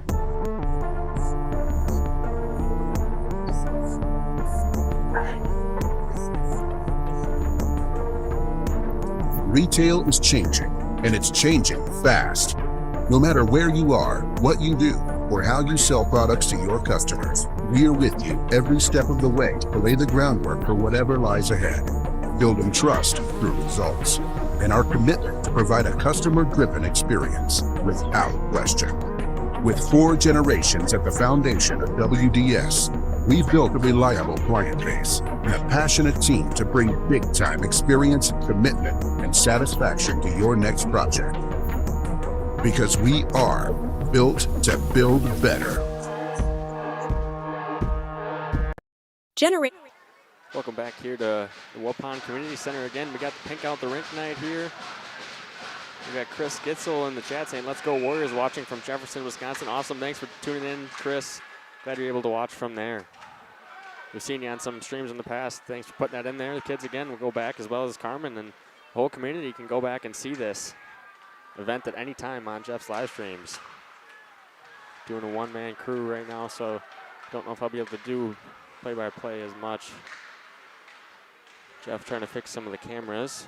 We got the behind-the-net camera back working now, so again, 1-1 here. Now it's the second period, 16.5 minutes left. Waupaca has it in neutral zone. Regroup and dumping it in. It's tipped out of the zone. Dumped back in by Ellenich. Into the corner. Waupun gonna get the clean breakout. That's Jonas Buckles, turns it over. That's gonna go all the way down. No ice, I don't think, nope. Set up now. Kept into the zone, excuse me. Cameron Krentz blows an edge, but still able to keep it in. No. Warriors get the change. Beam has it now. Regrouping, he's gonna take it. He's gonna try to get a full head of steam. Makes a nice toe drag. Enters the zone, another toe drag with it. Still has the body in his way around. Cameron Krentz now picks it up, fires it in front. Tipped out by the Warriors. And go all the way down. regroup here. That's Kerner. Kerner up the half wall. Dump back down by Waupaca. That's going to be delayed offsides. They get the change. Set up now, Kerner. Rims it around. Tries to go to beam. Wall. Settles it down. Fires it off the wing. Now to Reeder. Reeder entering the zone cleanly. He's got a full head of steam. He's going to go around the net. Wheeling all the way around. Had Jonas calling for it in front. Reeder still has it down low now to Flegner. Flegner off the side of the net. Dangerous chance there. Big hit there. Jones goes down. Hayden Reeder says, welcome to the community center. Brock Reeder fires a shot. Ooh. Stick to side. Barely. By Jamison. Wasn't really stick to side, No. sticked into himself. Yeah, exactly. Tried to swipe it away with the stick and goes into his 5-hole, really.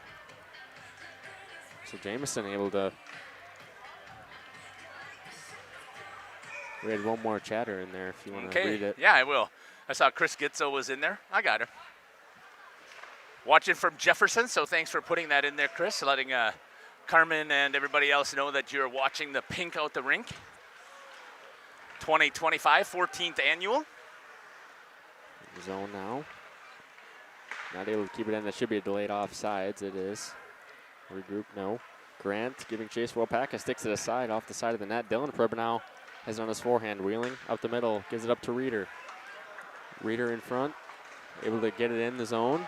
Jonas Buckles turns it over at the line. What a defensive play there, Caleb. I don't think people realize how impressive that was. They had numbers 3 across, 3 on 2. Jones reaches in there with his stick and poke checks it away.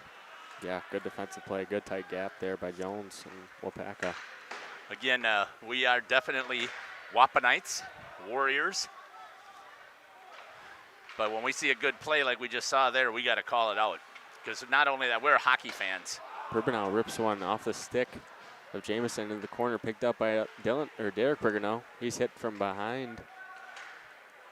What was his injury that caused him to miss? A broken collarbone. Oh, Good no, question. if I'm being honest. He was kind of hit along the boards. He's definitely feeling it right now. Yeah, don't see the trainer coming over, which is good. But, yeah, I think you're right because he's sitting up against the boards there. Yeah, he was slow to get up and get off the ice, too.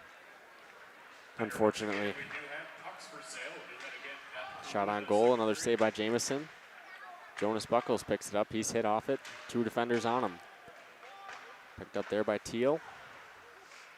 Gives it up. He's going to try to get it out. Chase Beam tried to keep it in. He couldn't.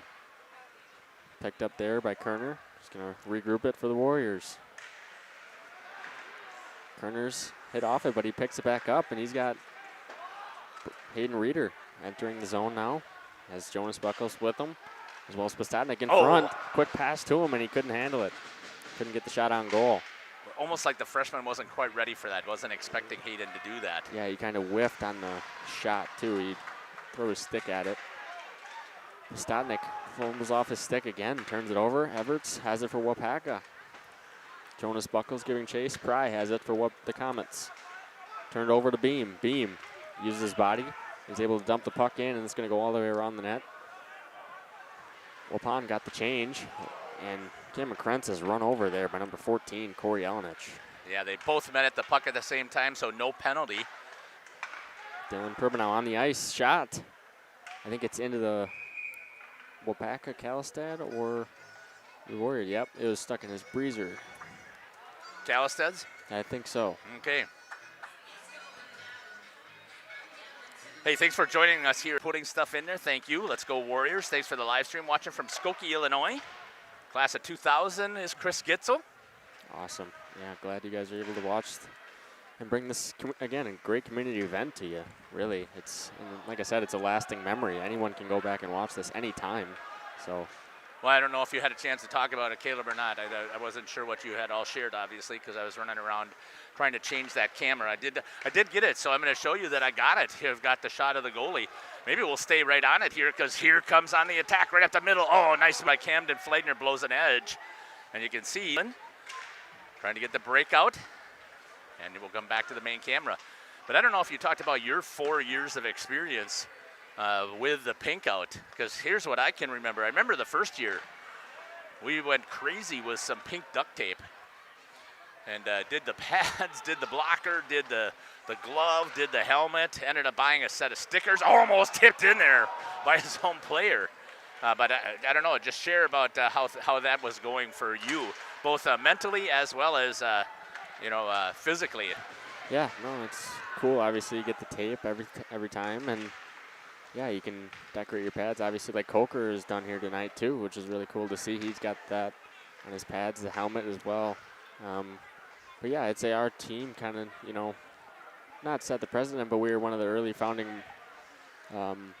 teams of the Pinko, really. Right. And in order to keep it going, you have to be able to have a great showing each year, and you have to have the whole team support. You have to have the whole community support as well. So that's what we were able to do, and it's grown into a much stronger event. And obviously, I think it's pretty much a sellout crowd here tonight. And, they have gift baskets and food and all that stuff, and 50-50 raffles, and you got the Chuck-a-Puck, all that type of stuff. So just a great event.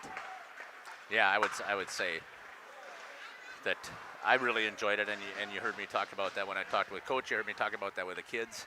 This is my favorite event here because it is a packed house, and there's nothing like, I think, seeing all of the bright pink to support a community member here in Waupun. Back here to some action. Picked up there by Teal for Waupaca. He's going to go around the net. Cameron Krenz sticks it.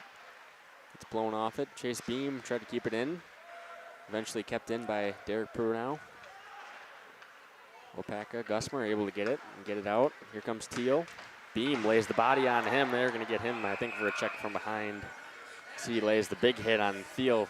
Teal kind of turned last second, so it's a tough. I don't blame Chase for that one. Let's see what they're going to call. Maybe it's a rough instead, or an interference. Let's hope. Nope, they're having that conversation, Caleb. Yeah, and again, Teal turned kind of at the last second, so to speak, and Beam obviously is called it a rough. Big kid, a lot of momentum. Right. Thank goodness they called it 2 minutes for roughing. Let's see if we got that by Scotty as well. Coming across our microphone. See if he remembers to do so.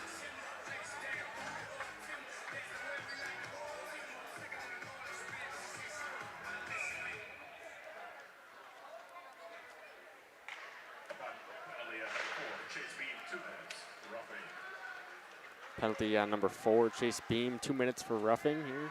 It was. I'll remind Scotty to be generous with the microphone.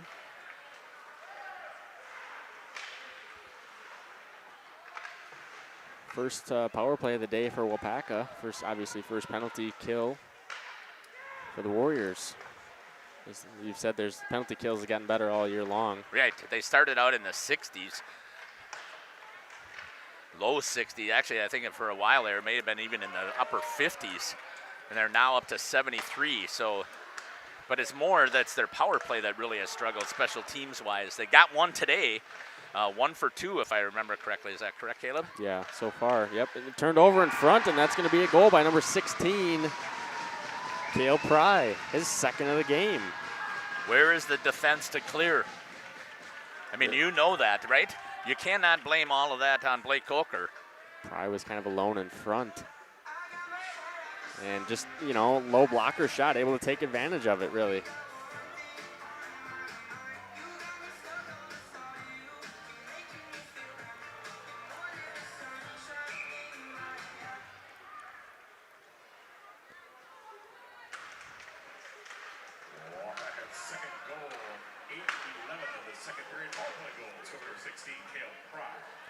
Pry.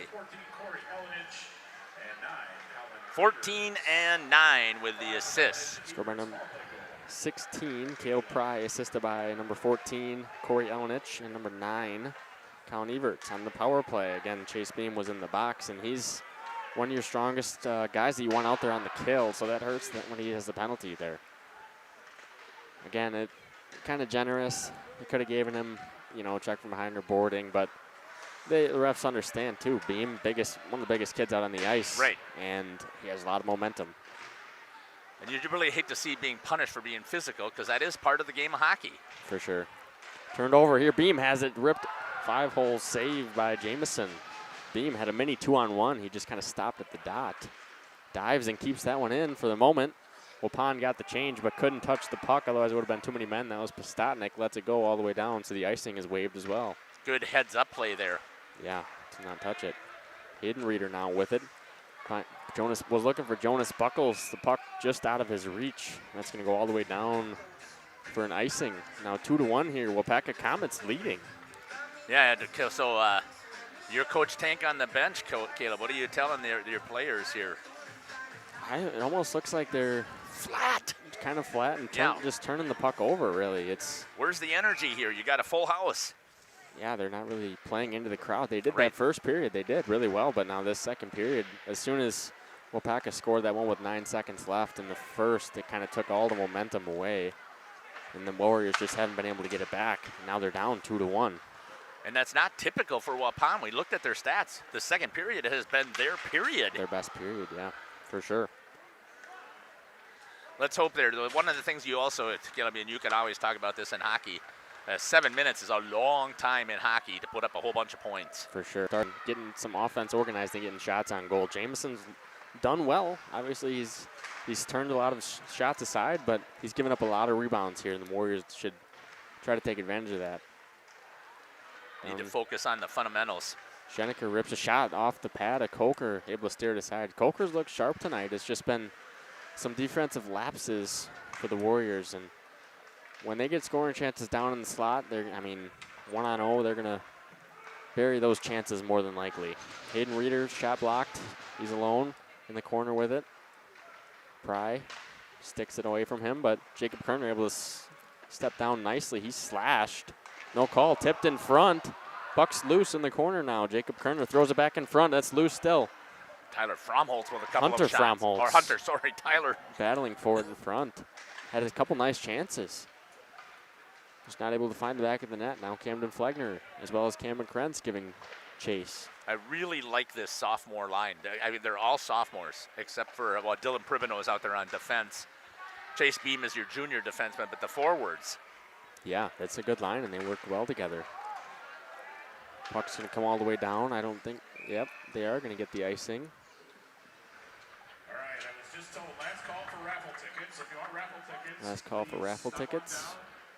That we've been able to reach out to a couple of people here and understand the importance of participating not only in the chat, but coming down here. Winning number 107. Winning number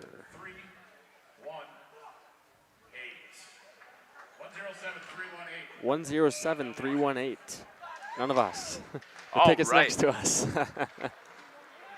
Awesome. Hustling down here. Good stick there by. Stick aside by Coker. That's going to go out in the corner netting. Let's see what happens here. You're right. There's only a couple of tickets down from us from not winning that. Yeah. We'll see what the amount is. Yeah. I'm sure it's got to be pretty high. And the Chuck-a-Puck winner actually donated $60 back to the Pink Out benefit. So that is so awesome. That's very good to see that. And they're going to have, again, so this is one of the rare nights that they do it twice. Yeah. In one night. They had to get extra pucks. Obviously, they have pink ones, but they also had to use some of the black ones that they have as well. So they sold them out. Which, again, talks about how well the community supports and participates in this event. Yeah, and on some of our, once we get the total, we'll announce it on our, well, you can put it on all our social media as well, the total amount raised by the Pink Out benefit in general. Typically, it's usually, the money is usually donated back to Pink Out, so we'll see what happens with it here. Chase Beam with it now. He's going to weave through the neutral zone. Had Cameron Krentz with him. Looking to drop it. He's going to keep it and keep going around the back of the net, protecting it nicely. Turned it over there. Picked up now.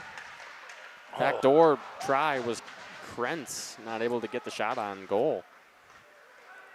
Dumped down by Kerner. Number 18, Brock Reeder giving chase with it. In the corner. Jacob Kerner dumps it down deep again. Reeder. Camden Flegner now with it. In the corner. Apple tried to stick him inside, and he's pinned against the wall. Number 19. I don't have a 19.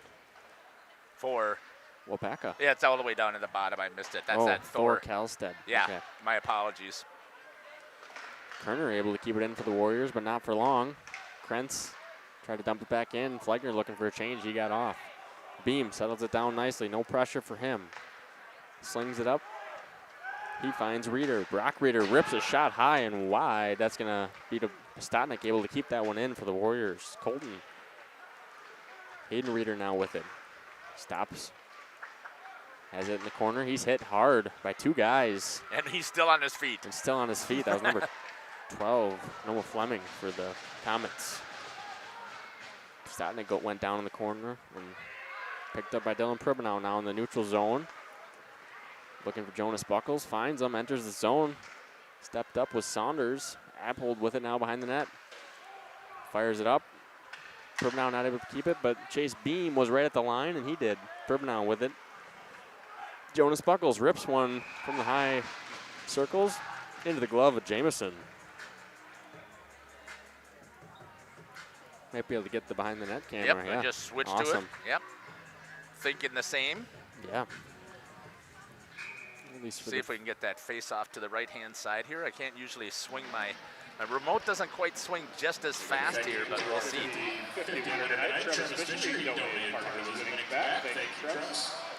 Travis Fisher, the winner of 50-50, donated part of the winnings back. Awesome. That is so awesome. Again, great community support here for the Pink Out benefit. Not only for Carmen, but also the Waupun Memorial. They used to give it out, if you remember, Yeah. Caleb. They used to give it to SSM Health Yes, Breast Center. that's right, in conjunction, yep. And I don't know if they Shanniker still do lays that. the big hit on Camden Flegner. I'm not sure. I don't see anything about it in the program, but it's not to say it's not. And even if it's not, it's still all of the proceeds are going. For sure. Nice save there by Blake Coker, able to get the glove save and slow things down for the Warriors. Thanks to the 50 computers that we can see that are logged in here. We know that it doesn't update all the time. We'd love to make sure that you're still putting stuff into the chat. As we come up here with 2:20, we got Jackie, who knows what to do. We've had Chris Gitzel knows what to do. John Steinmetz. Blake tried to turn it aside with his stick. Catches it on his backhand and steers it in himself. Oh, no. That one hurts. That one really hurts for the Warriors. Wow. Yeah. Off the face-off, there's a shot. Coker tried to steer it aside with his stick. And Tried to make the instead, play he's supposed to, right? instead directed it right into the net. That's tough. And that's too bad because he's played so well. And you know this, so how do you get over that, Caleb? Mentally. Yeah. I mean, that's huge. So what do you do? Yeah, and he hasn't seen a lot of shots this game, really, except this period a little bit more, but, you know, get it and just make the next save. Waupaca goal at 14:42, scorer number 91, Parker Saunders. Assistant 29, Gavin Grant. Saunders from Grant at 14:42. That was awesome there. We got Scotty to do the mic. Our PA announcer. Scored by number 91, again, Parker Saunders, like you heard. Yeah. Assisted by number 29, Gavin Grant. Won by the Warriors. Chase Beam rips a shot right into the shin pad of Saunders. Beam being physical with it and kept in there by Hunter Fromholz. Cameron Krentz tried to give chase. Man, these Warriors now down 3-1 here to Waupaca. They got to get some offense rolling. Beam laying the big hit. Let's get the crowd into it now.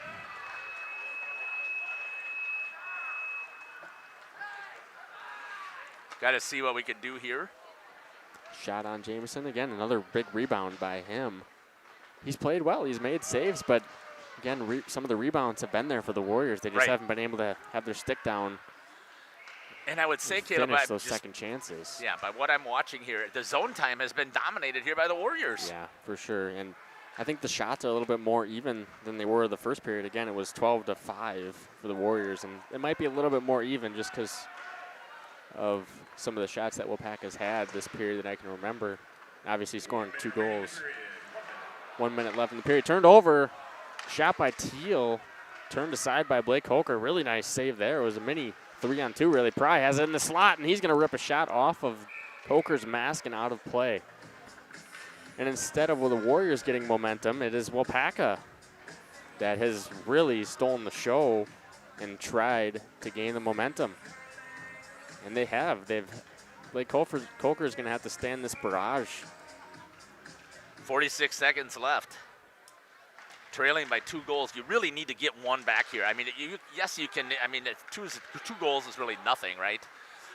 In hockey, but when you've only put 1 in and you've dominated on the offensive side, and Jamison has turned everything away, I mean, you got to get 1 to try and cut it. Yeah, definitely. Around the net now, Pribanow.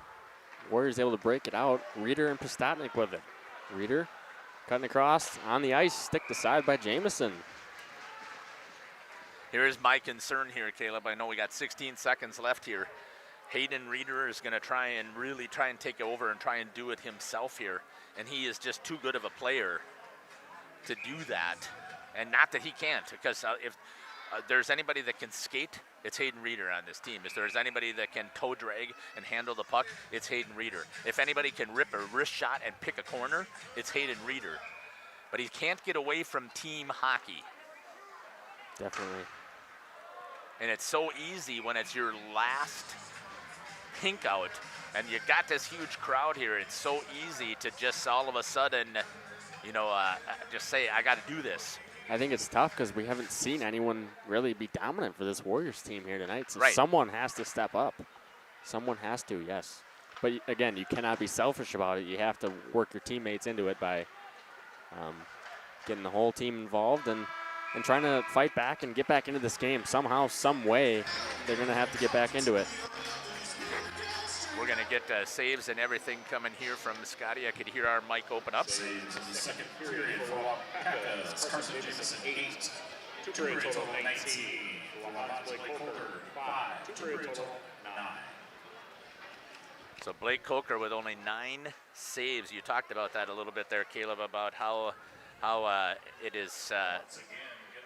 Right. So he's seen, again, like I said, he's seen a couple more shots. The shots were a little bit more even. Shots that period were 9 for Waupun and 7 for Waupaca compared to 12 and 5. So right. But Waupaca came out and really kind of You've only punched. seen 12 shots in 2 periods.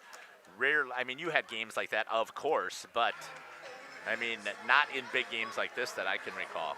It happens, and again, it's not on one person, and when the defenders aren't necessarily clearing guys in front, that both have been in the slot shots by the Waupaca Comets, really. So, right. So it's tough. It's very tough. We're talking about team offense. You've got to have the same thing in the defense. Right. You got to have some help. You cannot. There's the goalie's job, and we can talk about this when we come back. We actually will. We're going to step aside here as we watch the chuck a puck here. We'll keep zoomed in here so you can see who's going to hit the target and get the win. You're listening to Jeff Sauer and Caleb Sauer here on Jeff's live stream. Of El Dorado. Join one of our adult or kids leagues or bowl in our monthly Friday night tournament. Or get a group together for a family or corporate bowling function. We are more than just bowling. A great spot to bring your family for a meal. Awesome homemade pizzas and soups, as well as appetizers, wraps, and sandwiches. Daily food specials. Fish Fry Friday. Open daily at 11 with the kitchen open late. Ask about us catering your next function. We are home to Laconia Bowling and proud supporter of the Laconia Spartans and all student athletes. For 50 years and counting, Verhaeg's Furniture has been proudly serving Waupun the best furniture and mattresses at prices you can afford. And we're honored to be voted Best of the Best Mattress Store and runner-up for Best Furniture Store in the Fond du Lac area. Whether you're looking to update your living room, find the perfect mattresses, or treat yourself in one of our relaxing massage chairs, we've got it all to take care of you. Visit us at 806 West Main Street, Waupun, and experience quality, comfort, and service you can trust. Visit our website at www.verhaegsfurniture.com. Don't forget to like us and follow us on Facebook and Instagram to stay updated on our latest arrivals, events, and deals. Verhaeg's Furniture Mart, 50 years strong, quality you trust, prices you'll love. Looking for something special in your child's education? The choices you make for your child today will impact their future forever. At CWC, we provide a Christ-centered education that shapes students academically, spiritually, and personally. From our exceptional elementary and middle schools to the academic rigor of life-enriching programs of our high school, CWC offers a place for students to grow and thrive. Our approach integrates faith into every subject, helping your child see the world through God's eyes. To learn more or schedule a visit, go to wearecwc.org. Welcome to Hooksha's Marketing Greenhouse. Here at Hooksha's Marketing Greenhouse, we are proud to provide South Central Wisconsin with the most beautiful flowers and freshest fruits and vegetables. In the fall, we have many varieties of squash and pumpkins, to just name a few. We are also proud to offer one-of-a-kind gifts like hanging baskets, iron hangers, decorative planters, and concrete statuary. Don't forget to check us out on Facebook for more info and pictures. So come on out to Hooksha's Marketing Greenhouse, located on Highway A between Fox Lake and Randolph, and you'll be glad you did.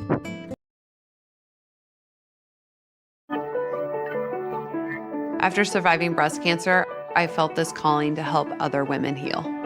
I thought, why not build a respite house? I wasn't sure it was going to work financially speaking for my family, but with the guidance of Thrivent, I really felt like we were going to figure it out.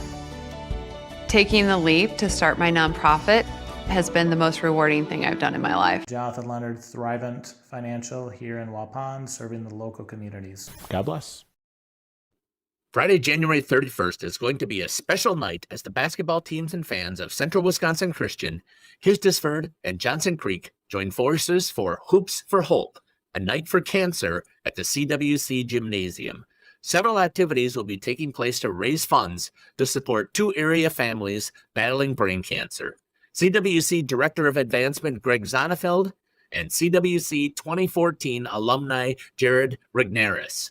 We know that cancer has touched many of our lives in some manner and want to invite you to partner with us in making this a very successful evening of hope. Check out the CWC website for further information. Welcome back here to the Waupun Community Center here. You just saw that ad there for Hoops for Hope. I want to make sure I'm putting that service announcement out there as well. I didn't get the pink out done as soon as I wanted, but I ran that as a public service announcement also for the last week or so at all of our events. So I know that you saw that it's basketball, but here's the thing, folks. Health issues are health issues, and however our community can step together, whether it's CWC or public, we need to band together and help our community out. And that's one of the things I'm trying to do better for myself, is to be a better community advocate here. I want to thank Doug Mock for putting stuff in there. Not only is he a parent of a hockey player here in Ayden, and I really appreciate it, but he is the athletic director over at Oakfield, and we love covering Oakfield athletics. In fact, we pride ourselves on going to so many small schools and doing what we can for our athletes and for our communities. And Oakfield is one of those that we've considered to be one of our adopted communities, even though we live in Waupun. It's just down the road. We head the other direction, and we cover Randolph, and we cover Laconia, and we cover the CWC. We're looking to expand, and I don't have my ad out here, but if you want to be a part of Jeff's live stream, I would love to chat with you. You've seen my email and phone number pop up a couple of times. Reach out. I pay, not really, I don't pay the greatest, but I do pay you for some of your time to do this, and really I am trying to get athletes or anybody who loves sports to step up and join me here. And I wanted to shout out also to our best friends here in Waupun. I tell a lot of people this. We've lived here for 20 years, and there's not a lot of people that we consider to be our friends that we that we know would bend over backwards for us, except Joel and Andrea Brown are those people, and they're watching their son, Nate, who is also a huge part of our family, along with Caleb, played hockey together since they were 6 years old. And he's over there at Roosevelt University. He's playing his last year of hockey, so I'm glad they're having an opportunity here to watch the pink out as well.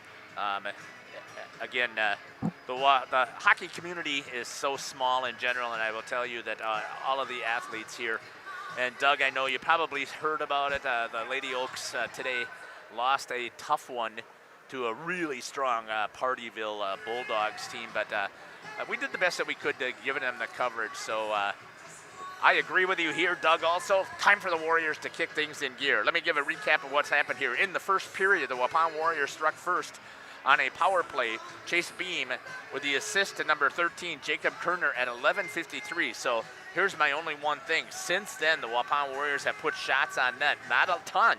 We were looking at this here. Jameson, 8 shots as saves what he had here in the second period.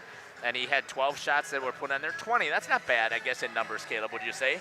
Yeah, that's decent. Again, they just got to really pepper him. I mean, challenge him in net there, especially since he is the backup goalie here. I like this camera shot so we get a chance to see our Zamboni and with the Home and Auto Group wrap on there. So we thank you for that, and for Dan Holtz taking the initiative, and everybody else who are our volunteers here. And then, so that penalty was an interference call on number 7, Colin Lockwood, at 12:32. So Chase made him pay. Checking from behind was also called from number 91. He had to serve a 5 and a 10 for that at 11:53. Unfortunately, the Waupun Warriors could do nothing about it.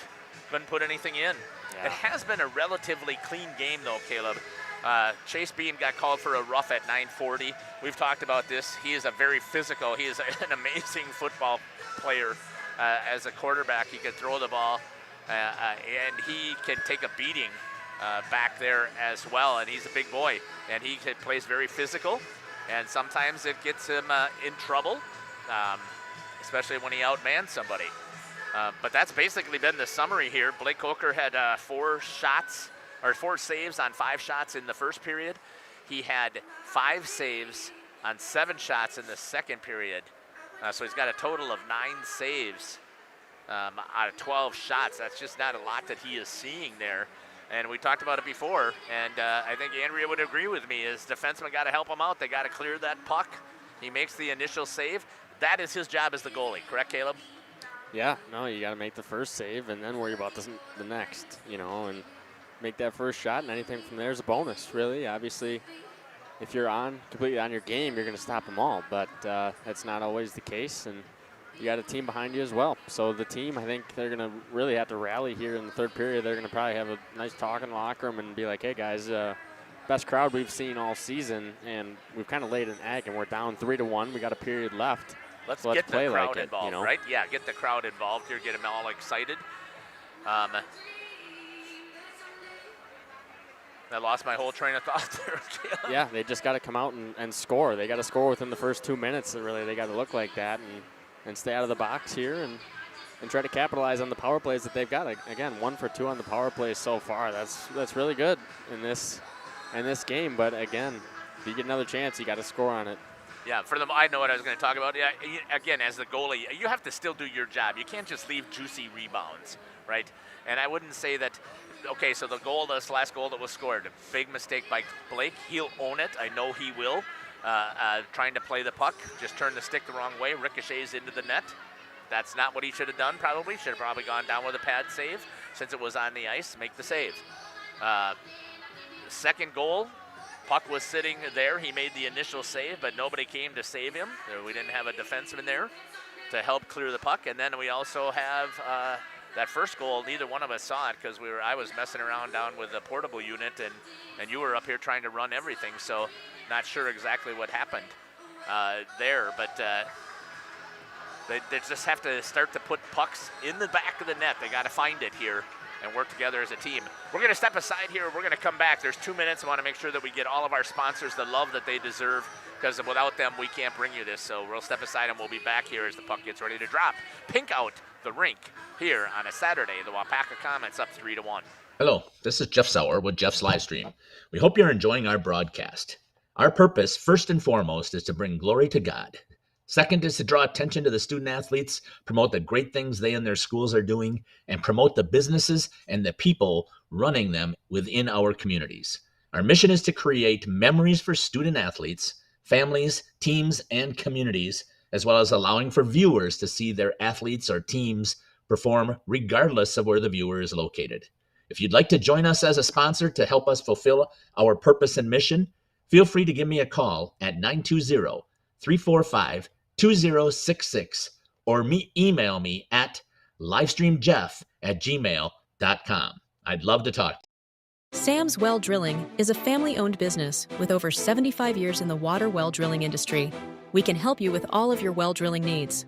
Our crews are experienced at finding the proper location, setting up the rigs and equipment in all types of circumstances, and drilling to the appropriate depth so that you have fresh, clean water. Sam's also drills wells for commercial and municipal projects. No project is too large or small for Sam's Well Drilling. We at Sam's are thankful to be involved in supplying the well water needs of people all over Wisconsin. Sam's Well Drilling, well worth it.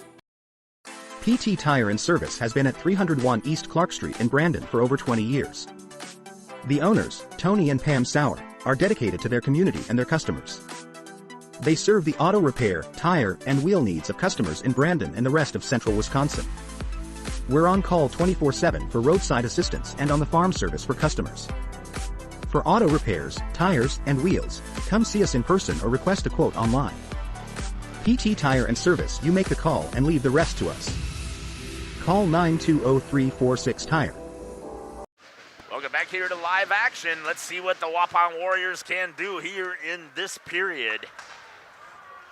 Again, down 3-1. They got to have a hot start here. Really pressure the goalie, Carson Jamison. Waupaca, the first to get some zone time. They're going to shoot one out of play. Directly, no, it was tipped, so that's going to be in the zone.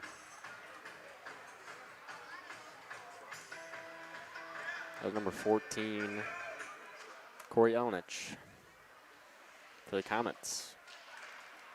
Won by Waupaca. And they seem to have the energy this third period as well. Starting out again, right.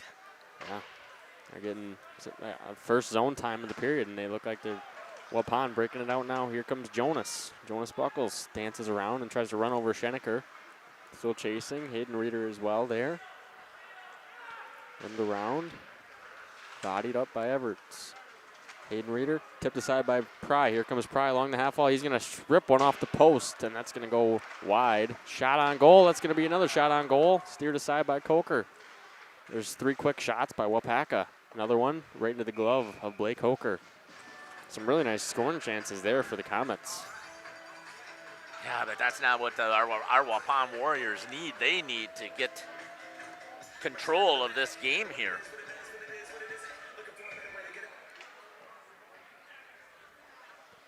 That they do. Win the face-off. Beam has it now along the wall, behind the net. Flegner, back to Beam. Beam with it in front. It's a good turnover. Flegner able to skate out of the zone. Loses at the blue line. Should have been offside. They had the delay. Yeah, because he did not have control of the puck. You can back in. Justin says this all the time, and you probably already knew this. I did not know that. I didn't know that you could back into the zone with control of the puck. I thought the puck always had to come in first. If you have control of it, yeah. Because the stick is an extension of your body. But if you don't have it, then yes. It's just a controlling the puck situation there. Yeah, okay. For USA, again, I don't necessarily know WIA. It is the same for okay. WIA. Delayed offsides is delayed offsides, yeah. In the zone, Reeder has it. Ripped into the shin of Abhold. He's limping off, but he's going to tough it out. Yeah. Sit in front for the Comets. So I want everybody to notice that. Not that I want somebody to be hurt, but I want everybody to notice that that was a wrist shot. Hayden Reeder has such a hard wrist shot and he has so much better control of it. You don't need to wind up and take a slap shot. Yeah, smart shot by Reeder, and again, a hard shot just into the shin of Abhold. He was able to get off the ice for the change. Reeder, again, delayed offsides for the Warriors, giving chase. Schenecker chips it out to Grant. Jonas Buckles has it now, gives it up to Hayden Reeder. He's going to give chase after he lost it. Saunders rims it around. No one's there except for Hayden Reeder. Tried to play it, couldn't. It's going to go out into the neutral zone. Still battling along the wall. Derek Kribanow. Hayden Reeder stepping up there. It's going to be a 3-on-1 here for Waupaca. Good thing Dylan Kribanow was back there to grab it for the Warriors and eliminate that threat. Quick pass and back door. No one's there for Waupaca.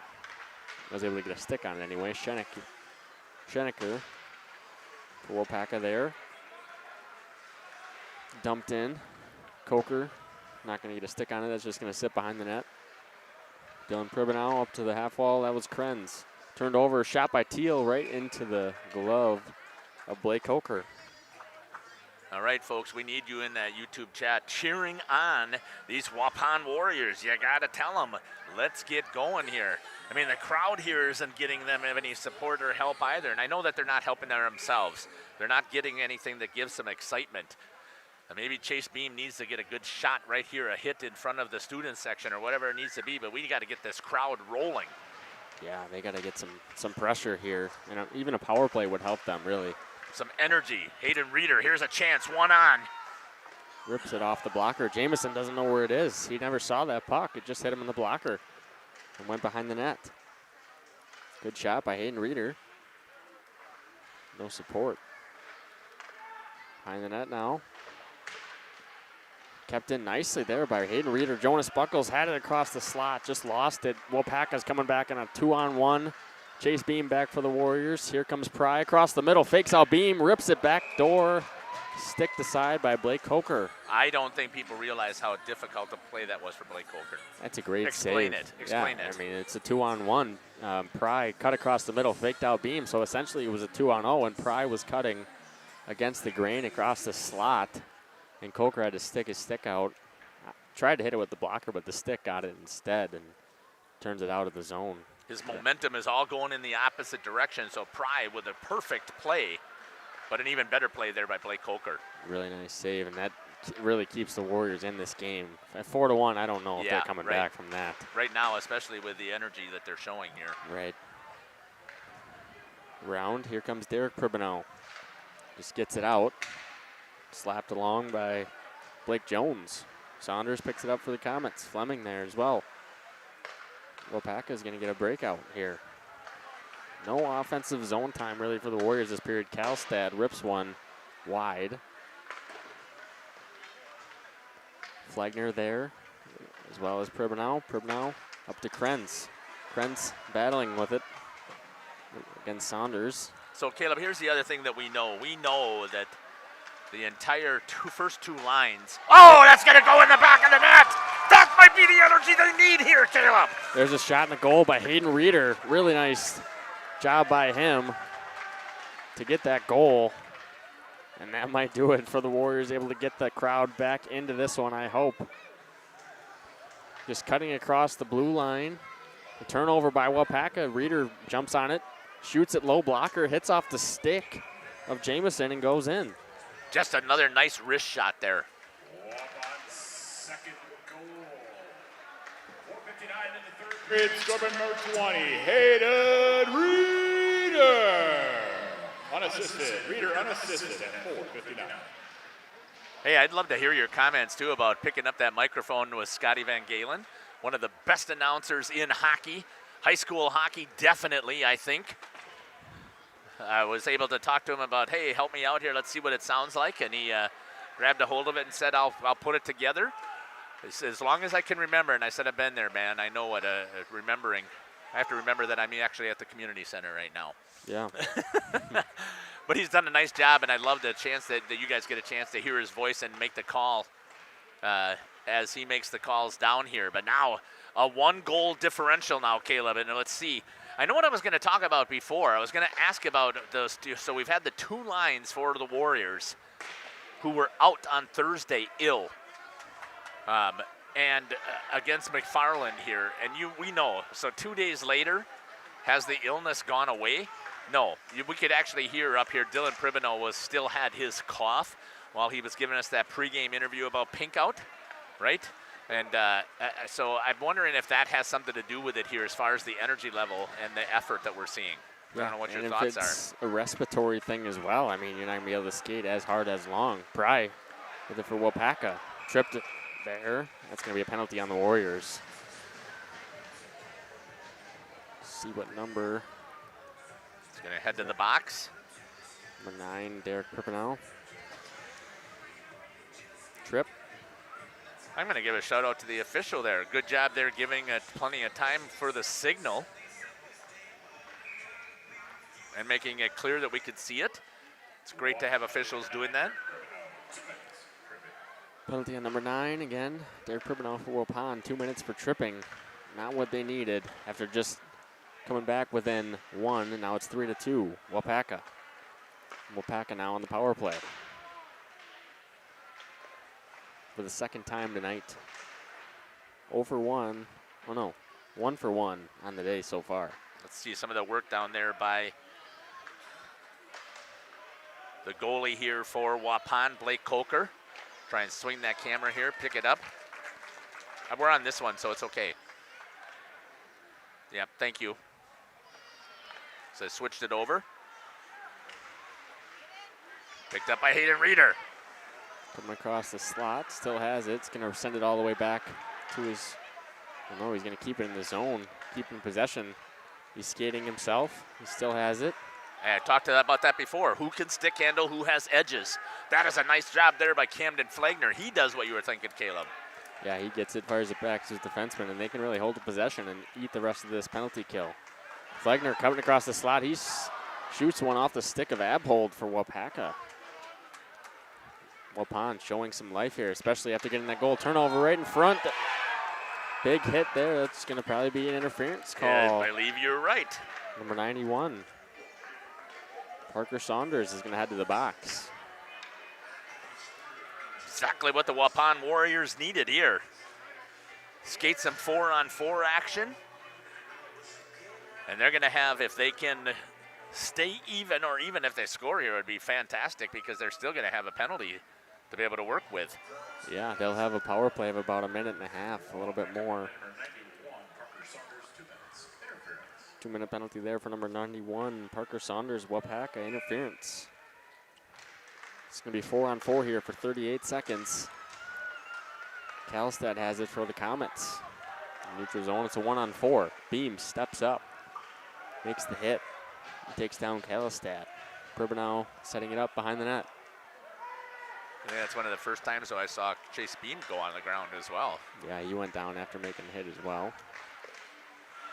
Shot there, kept in by Dylan Pribbenow. He's going to walk across the slot. Shot and a save by Jamison. Tough rebound there as well. Quick shot, and that's going to go wide. You can hear the crowd. Kalstad has it now in the corner. Derek Pribbenow to Dylan Pribbenow. Up to Hayden Reeder. He's going along, cutting in the zone. If he could have cut across the slot, he would have had a nice scoring chance there.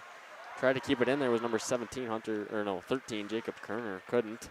Power play here yet for 55 seconds for the Waupun Warriors. We're going to try and get something set up here in the zone. Quick pass in front to Jonas. He hit it, but one-timed it wide. Hayden Reeder on the back door now to Cameron Krentz on the back door to Jonas Buckles. He tips it wide again. That's going to go out of play. Was that pretty work, though, or what, Caleb? Good puck movement by the Warriors on that power play. Still on the power play for 38 seconds, but tic-tac-toe, kind of moving the puck around. Jonas Buckles had 2 nice one-time opportunities. Couldn't finish. Good saucer pass there to get it started by Hayden Reeder. Coach is going to take his time out here with 38 seconds. You agree with this? Yeah, I mean, you got 38 seconds left on the power play. You want your number one power play unit out there. They've been out there the whole time. They're tired. They, take the break, get the face-off in the zone, rest them up, and he's looking to score right here. That's why he took this time out. Rest up that top unit that you have for the moment that you have, and bring them back out here at full capacity, hopefully, after this minute or so timeout, and try to score on this power play to even things up. I don't know why we keep bouncing with our internet here. Just for some reason, it continues to bounce in and out. And my apologies. We get the little glitch every once in a while. For some reason, my software just does not handle internet issues very well at all. But we're doing our best to keep it here.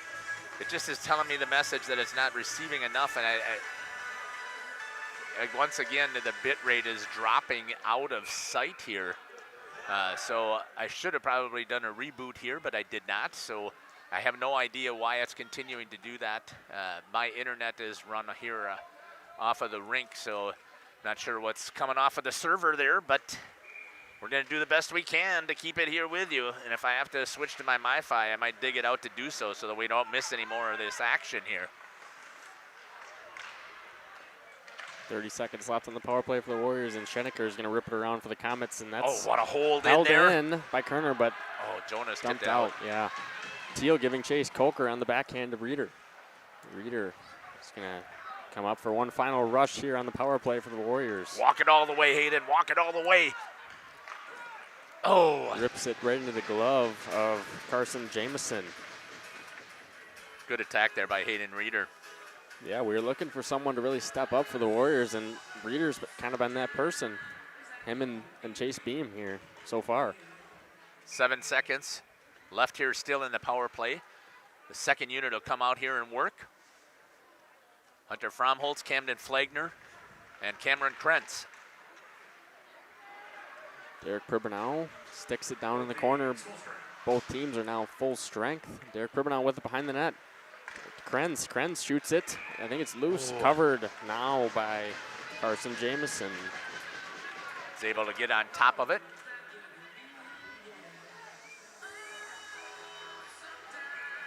Good power play for the Warriors, just not able to capitalize on it. Yeah, they had some good opportunities there. That was probably some of the best puck control I've seen them have as well. Definitely. Nice breakout by Waupaca. Here comes Everts, excuse me. Shot on goal right into the glove of Blake Coker. That was kind of a changeup, and he handles it easily. Holds onto it for the whistle. 6:50 and counting here in the third period, Caleb. We really could use some energy here. Yeah, the crowd obviously sitting down, and haven't heard much since that second goal for the Warriors. Even then, Caleb, I gotta say, I mean, there just wasn't a ton of energy that came off of that one. Wow. No, there wasn't. It's, I think, just them being down in general. They've been down since the second period, and tough to get the fans back into it, I think. Stotnick around Abhold. Jonas Buckles there, knocked off the puck. Here comes Teal for the Comets. Enters the zone pretty cleanly. Chase Beam all over him with his stick and shoves him down. Flicked up. Stotnick still battling with it. Chase Beam has all day. He's going to settle it down and sit behind the net and wait for the clean breakout for the Warriors. Up to Reeder. Reeder to Stotnick. Turned over. Rogers, that was. His first time calling his name tonight. Shot into the shin pad again by Hayden Reeder of Abhold again. So another nice block. Abhold's going to get a penalty here. Tripping maybe. Cross check. Cross check, I think. 97. Rogers. No.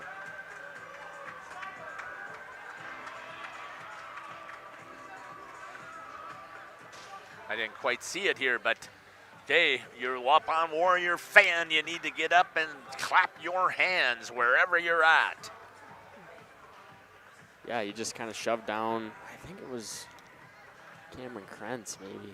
Just shoved him down, cross-checked, so he stuck his stick out and hit him. It's going to be penalty again on number 7, Reed Rogers. 2 minutes for cross-checking. 5:49 to go here. The Warriors on another power play, looking to capitalize. 1 for 4 now on the day. Still 25% good. It's not great. It's pretty good. Right. It's higher than their overall percentage, but you definitely, I mean, you had a 5-minute-er. Yeah, that one hurt that they didn't get many More good than one. scoring chances. Yeah. In fact, they didn't get any. No. The official one came in that on the first penalty. Yeah. Yep. Here comes Waupaca and Derek Pribanow giving chase. He's going to have it. He's going to have a full, bring it up to Flagner now. Try to settle down and get your zone entry that you want and get set up in the zone. They haven't yet on this power play. Turns it over right to Abhold. He's going to send it all the way down. They're not able to enter the zone on this power play yet and get something set up that they want.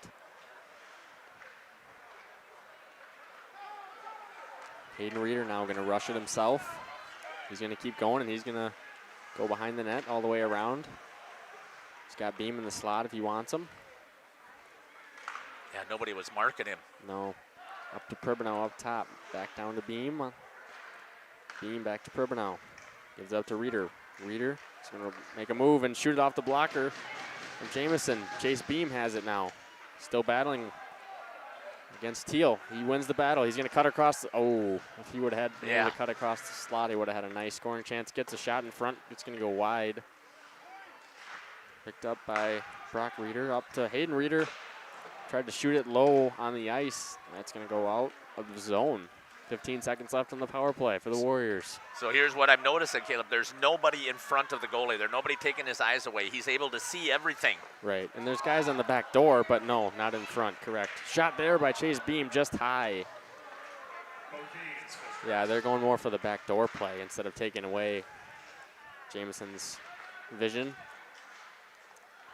In front, Beam tried to hit that with the skate. Couldn't direct it on net. Battle for it along the wall, Pribanow. Joining him now, Chase Beam. Tick, tick, tick, tick. That clock. Yeah, the power play now over. Warriors 1 for 4 on the day. Teal looking to get off. Couldn't as he had the puck. Beam's going to dump it down and get off for the Warriors. Jamison gloved it and then threw it down. Sent down now by Waupaca. Tipped off of the stick. Oh, no. I guess it went over his stick. Waupaca coaches saw it too. Hit off the stick of Jacob Kerner as he attempted to play it. So it becomes an icing then, goes right? down for icing, yeah. What's the icing, Caleb? We haven't seen a lot of those today. Yeah, it's just sent down by the Waupaca Comets all the way at full ice. And Crossing 2 lines, right? No one touched it, yeah. Shot into the glove of Jamison there by Jacob Kerner. Saw it all the way and was able to stick his glove out and make the save. 3 minutes left now. Again, Waupun has no timeout now. They had used it earlier in this period when they were on the power play. They needed the rest. When do you start having a conversation about pulling your goalie? I mean, they're dominating right now, so not yet. I'm waiting another minute or so. They've just been so dominant, really, in this offensive zone now that they weren't for a long time. Right. But all it takes is one big break and the wrong line out there for the Comets, and they'll get an empty netter to seal this thing. Just got to keep at them and keep going on the offensive chances. Sent out. Played along now. Neutral zone, Waupaca got the change and immediately attacked. Waupun also changed 2 forwards up. Ooh. Shot on goal. Tipped off the glove of Coker and went high. Coming down to 2 minutes now in this game. Elenich tried to play the body instead of the puck, and Reeder went down. I thought that was a high stick. I think Grant thought it was too. He let it go. Reeder cutting across the slot. He shoots one off the post. Dylan Pribanow shoots one off the pad of Jamison, and the Warriors are getting their chances. Now I'd think about pulling them right here. 1:45 left. Jamison covers it. Yep. Coach Buckles agrees with you. You should pull him. Coach Tank is thinking about it. I guess they're going to wait. Yeah, I would do it. I would too. I don't like this. Oh, the magic 1 minute.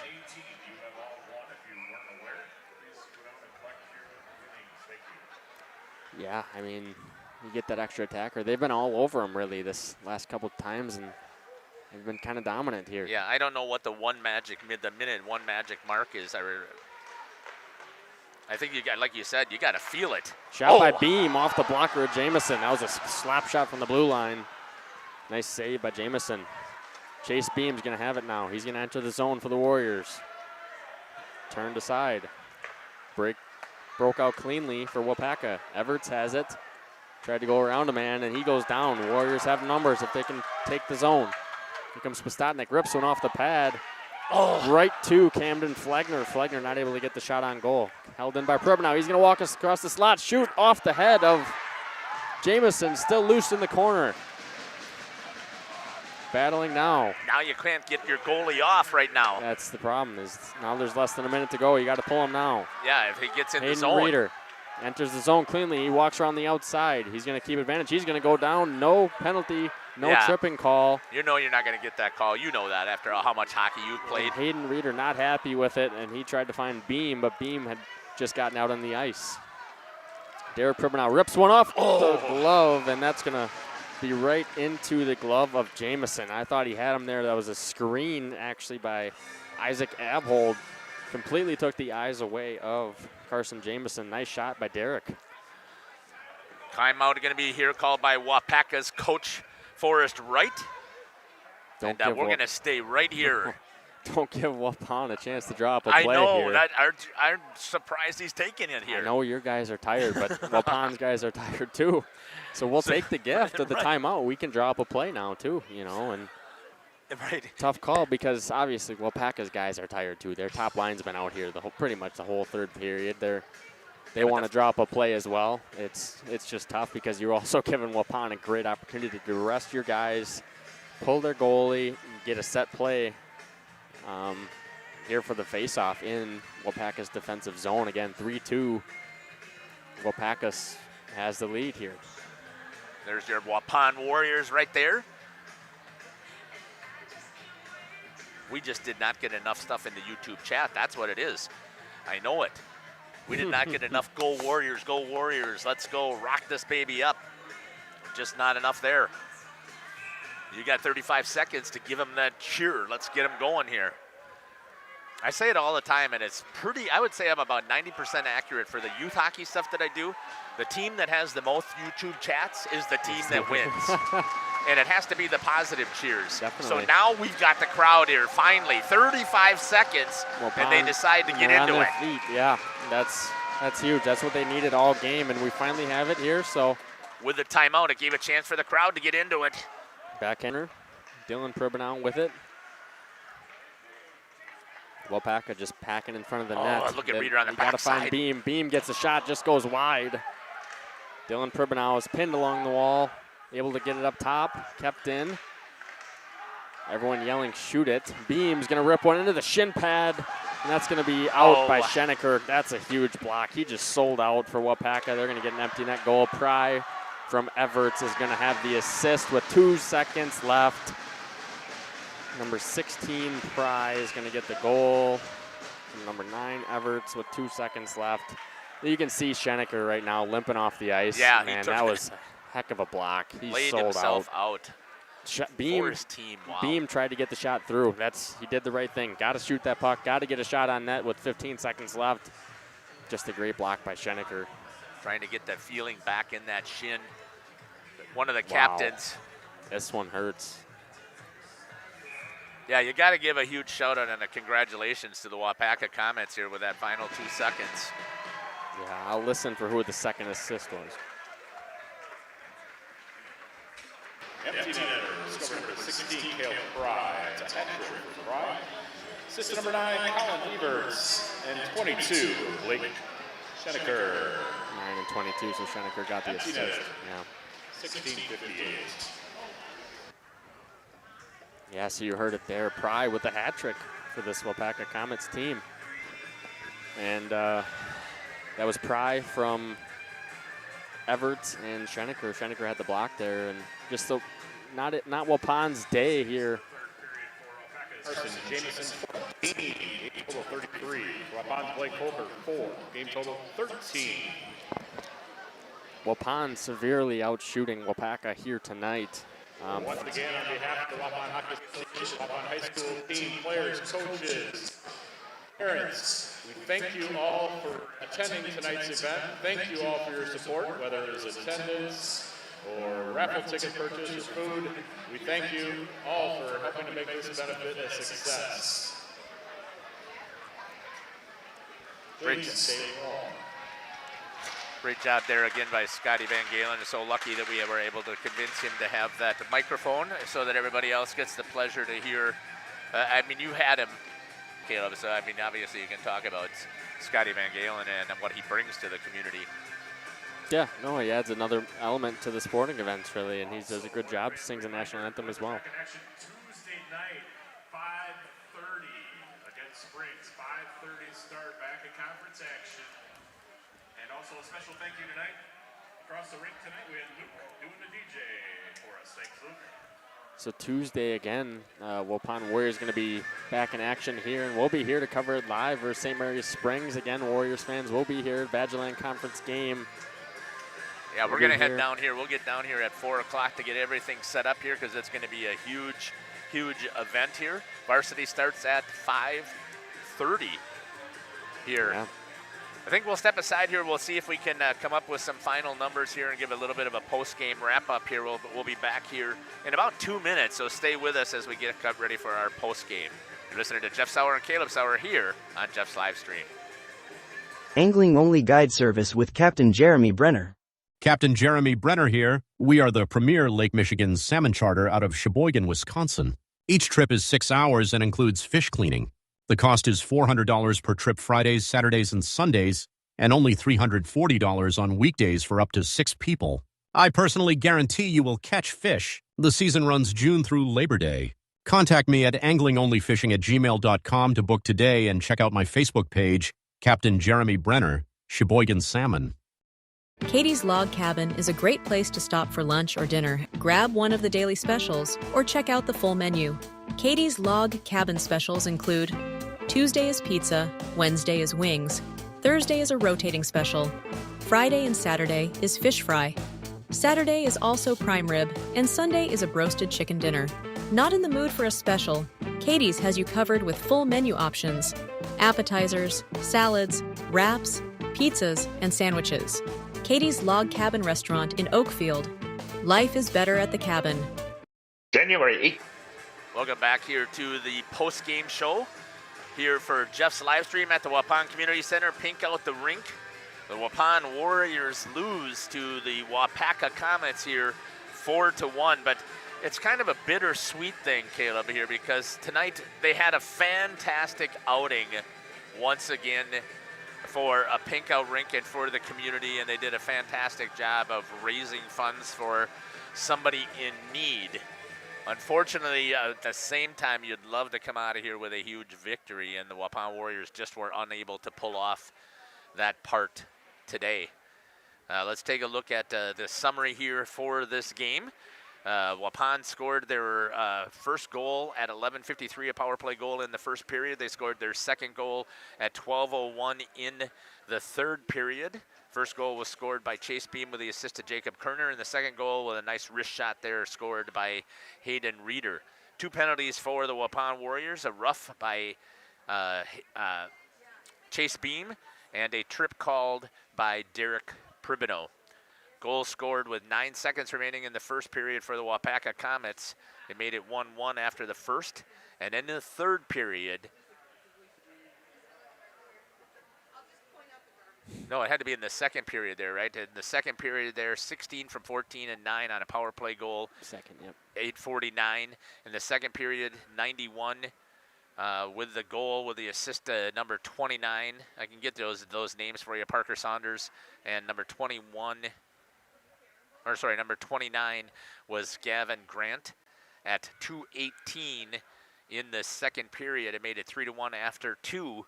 And in the third period, this last goal scored, again, by number 16, Cale Pry, with the assist to number 9, Colin Everett, and number 22, Blake Schenecker, with 2 seconds remaining, an empty net goal. And unfortunately, the Waupun Warriors fall. 4 penalties for the Waupaca Comets, an interference by number 7, a check from behind by number 91, and then he came back in. He had another penalty, an interference call in the third period after serving his 15 minutes of penalty time because of the check from behind and the 10-minute misconduct that goes with it.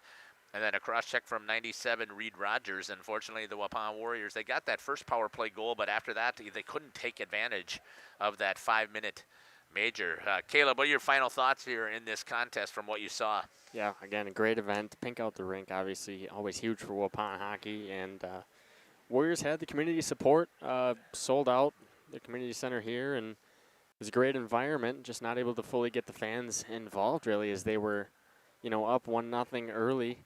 And then they were tied, and then they were down for really the rest of the game there from the second period on. And able to get some life back into the crowd after scoring the third goal. But second goal was that. They only scored 2 tonight, right? 4-2 it was. So able to get within 1 goal, but then Waupaca came back right away with the empty netter. So just tough. A tough night and a tough loss. That one, it's going to sting the Warriors for a while as they had, the best crowd that they've had all season long and just not able to get them fully involved. Here's our broadcast schedule again. You saw from Doug Mock, and I'm just telling you, we love to do the broadcasting. So on Monday, we will be at Oakfield. That'll be our A team, I call it. That's myself and Justin, and Cameron will be calling over there. On Tuesday, we are here, 5:30 start. St. Mary Springs, a huge game, the Ledgers taking on the Waupun Warriors here. The Ledgers just lost to Fond du Lac. You called that game with Justin in a shootout after a double overtime, losing that one. They had to do the shootout because you had to have a specific winner because it was a conference game, and it was also the Sturgeon Cup, and I think that was the last official Sturgeon Cup because I think after that it's going to be named now the Tommy Koenigs Cup if I recall. So I guess I'll find that out for sure. And then on Thursday, doubleheader at CWC, Marquezan and Dodgeland, as the boys will take on Marquezan first, and then Dodgeland girls and CWC girls will follow that up. And at the same time, we will be back at Oakfield, as they're going to be taking on Hustisford. So we'll have our teams split over there. On Friday, we're going to cover, and it's not listed on the schedule, but we're going to be covering the CWC Salam girls, and then we're going to head over and see if I can put a team together to cover Wisconsin Valley taking on the Warbirds for hockey over at Fond du Lac. And then Saturday, there's the boys crossover game. We've got 2 games that we're going to cover. CWC will be taking on, I can't read it here.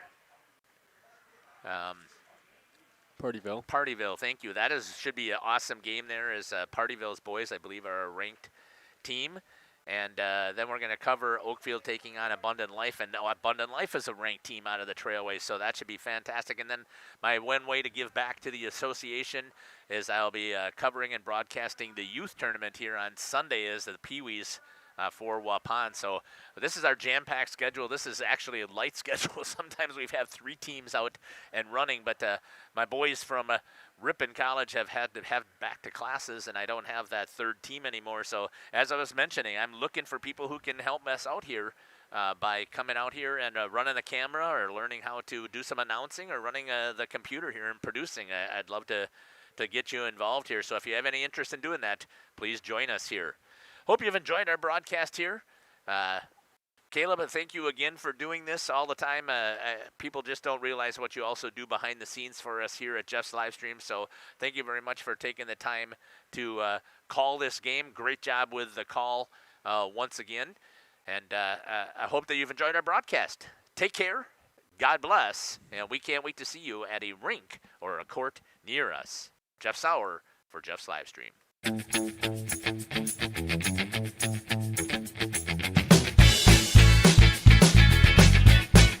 Thank you for watching our broadcast. A shout out to our sponsors.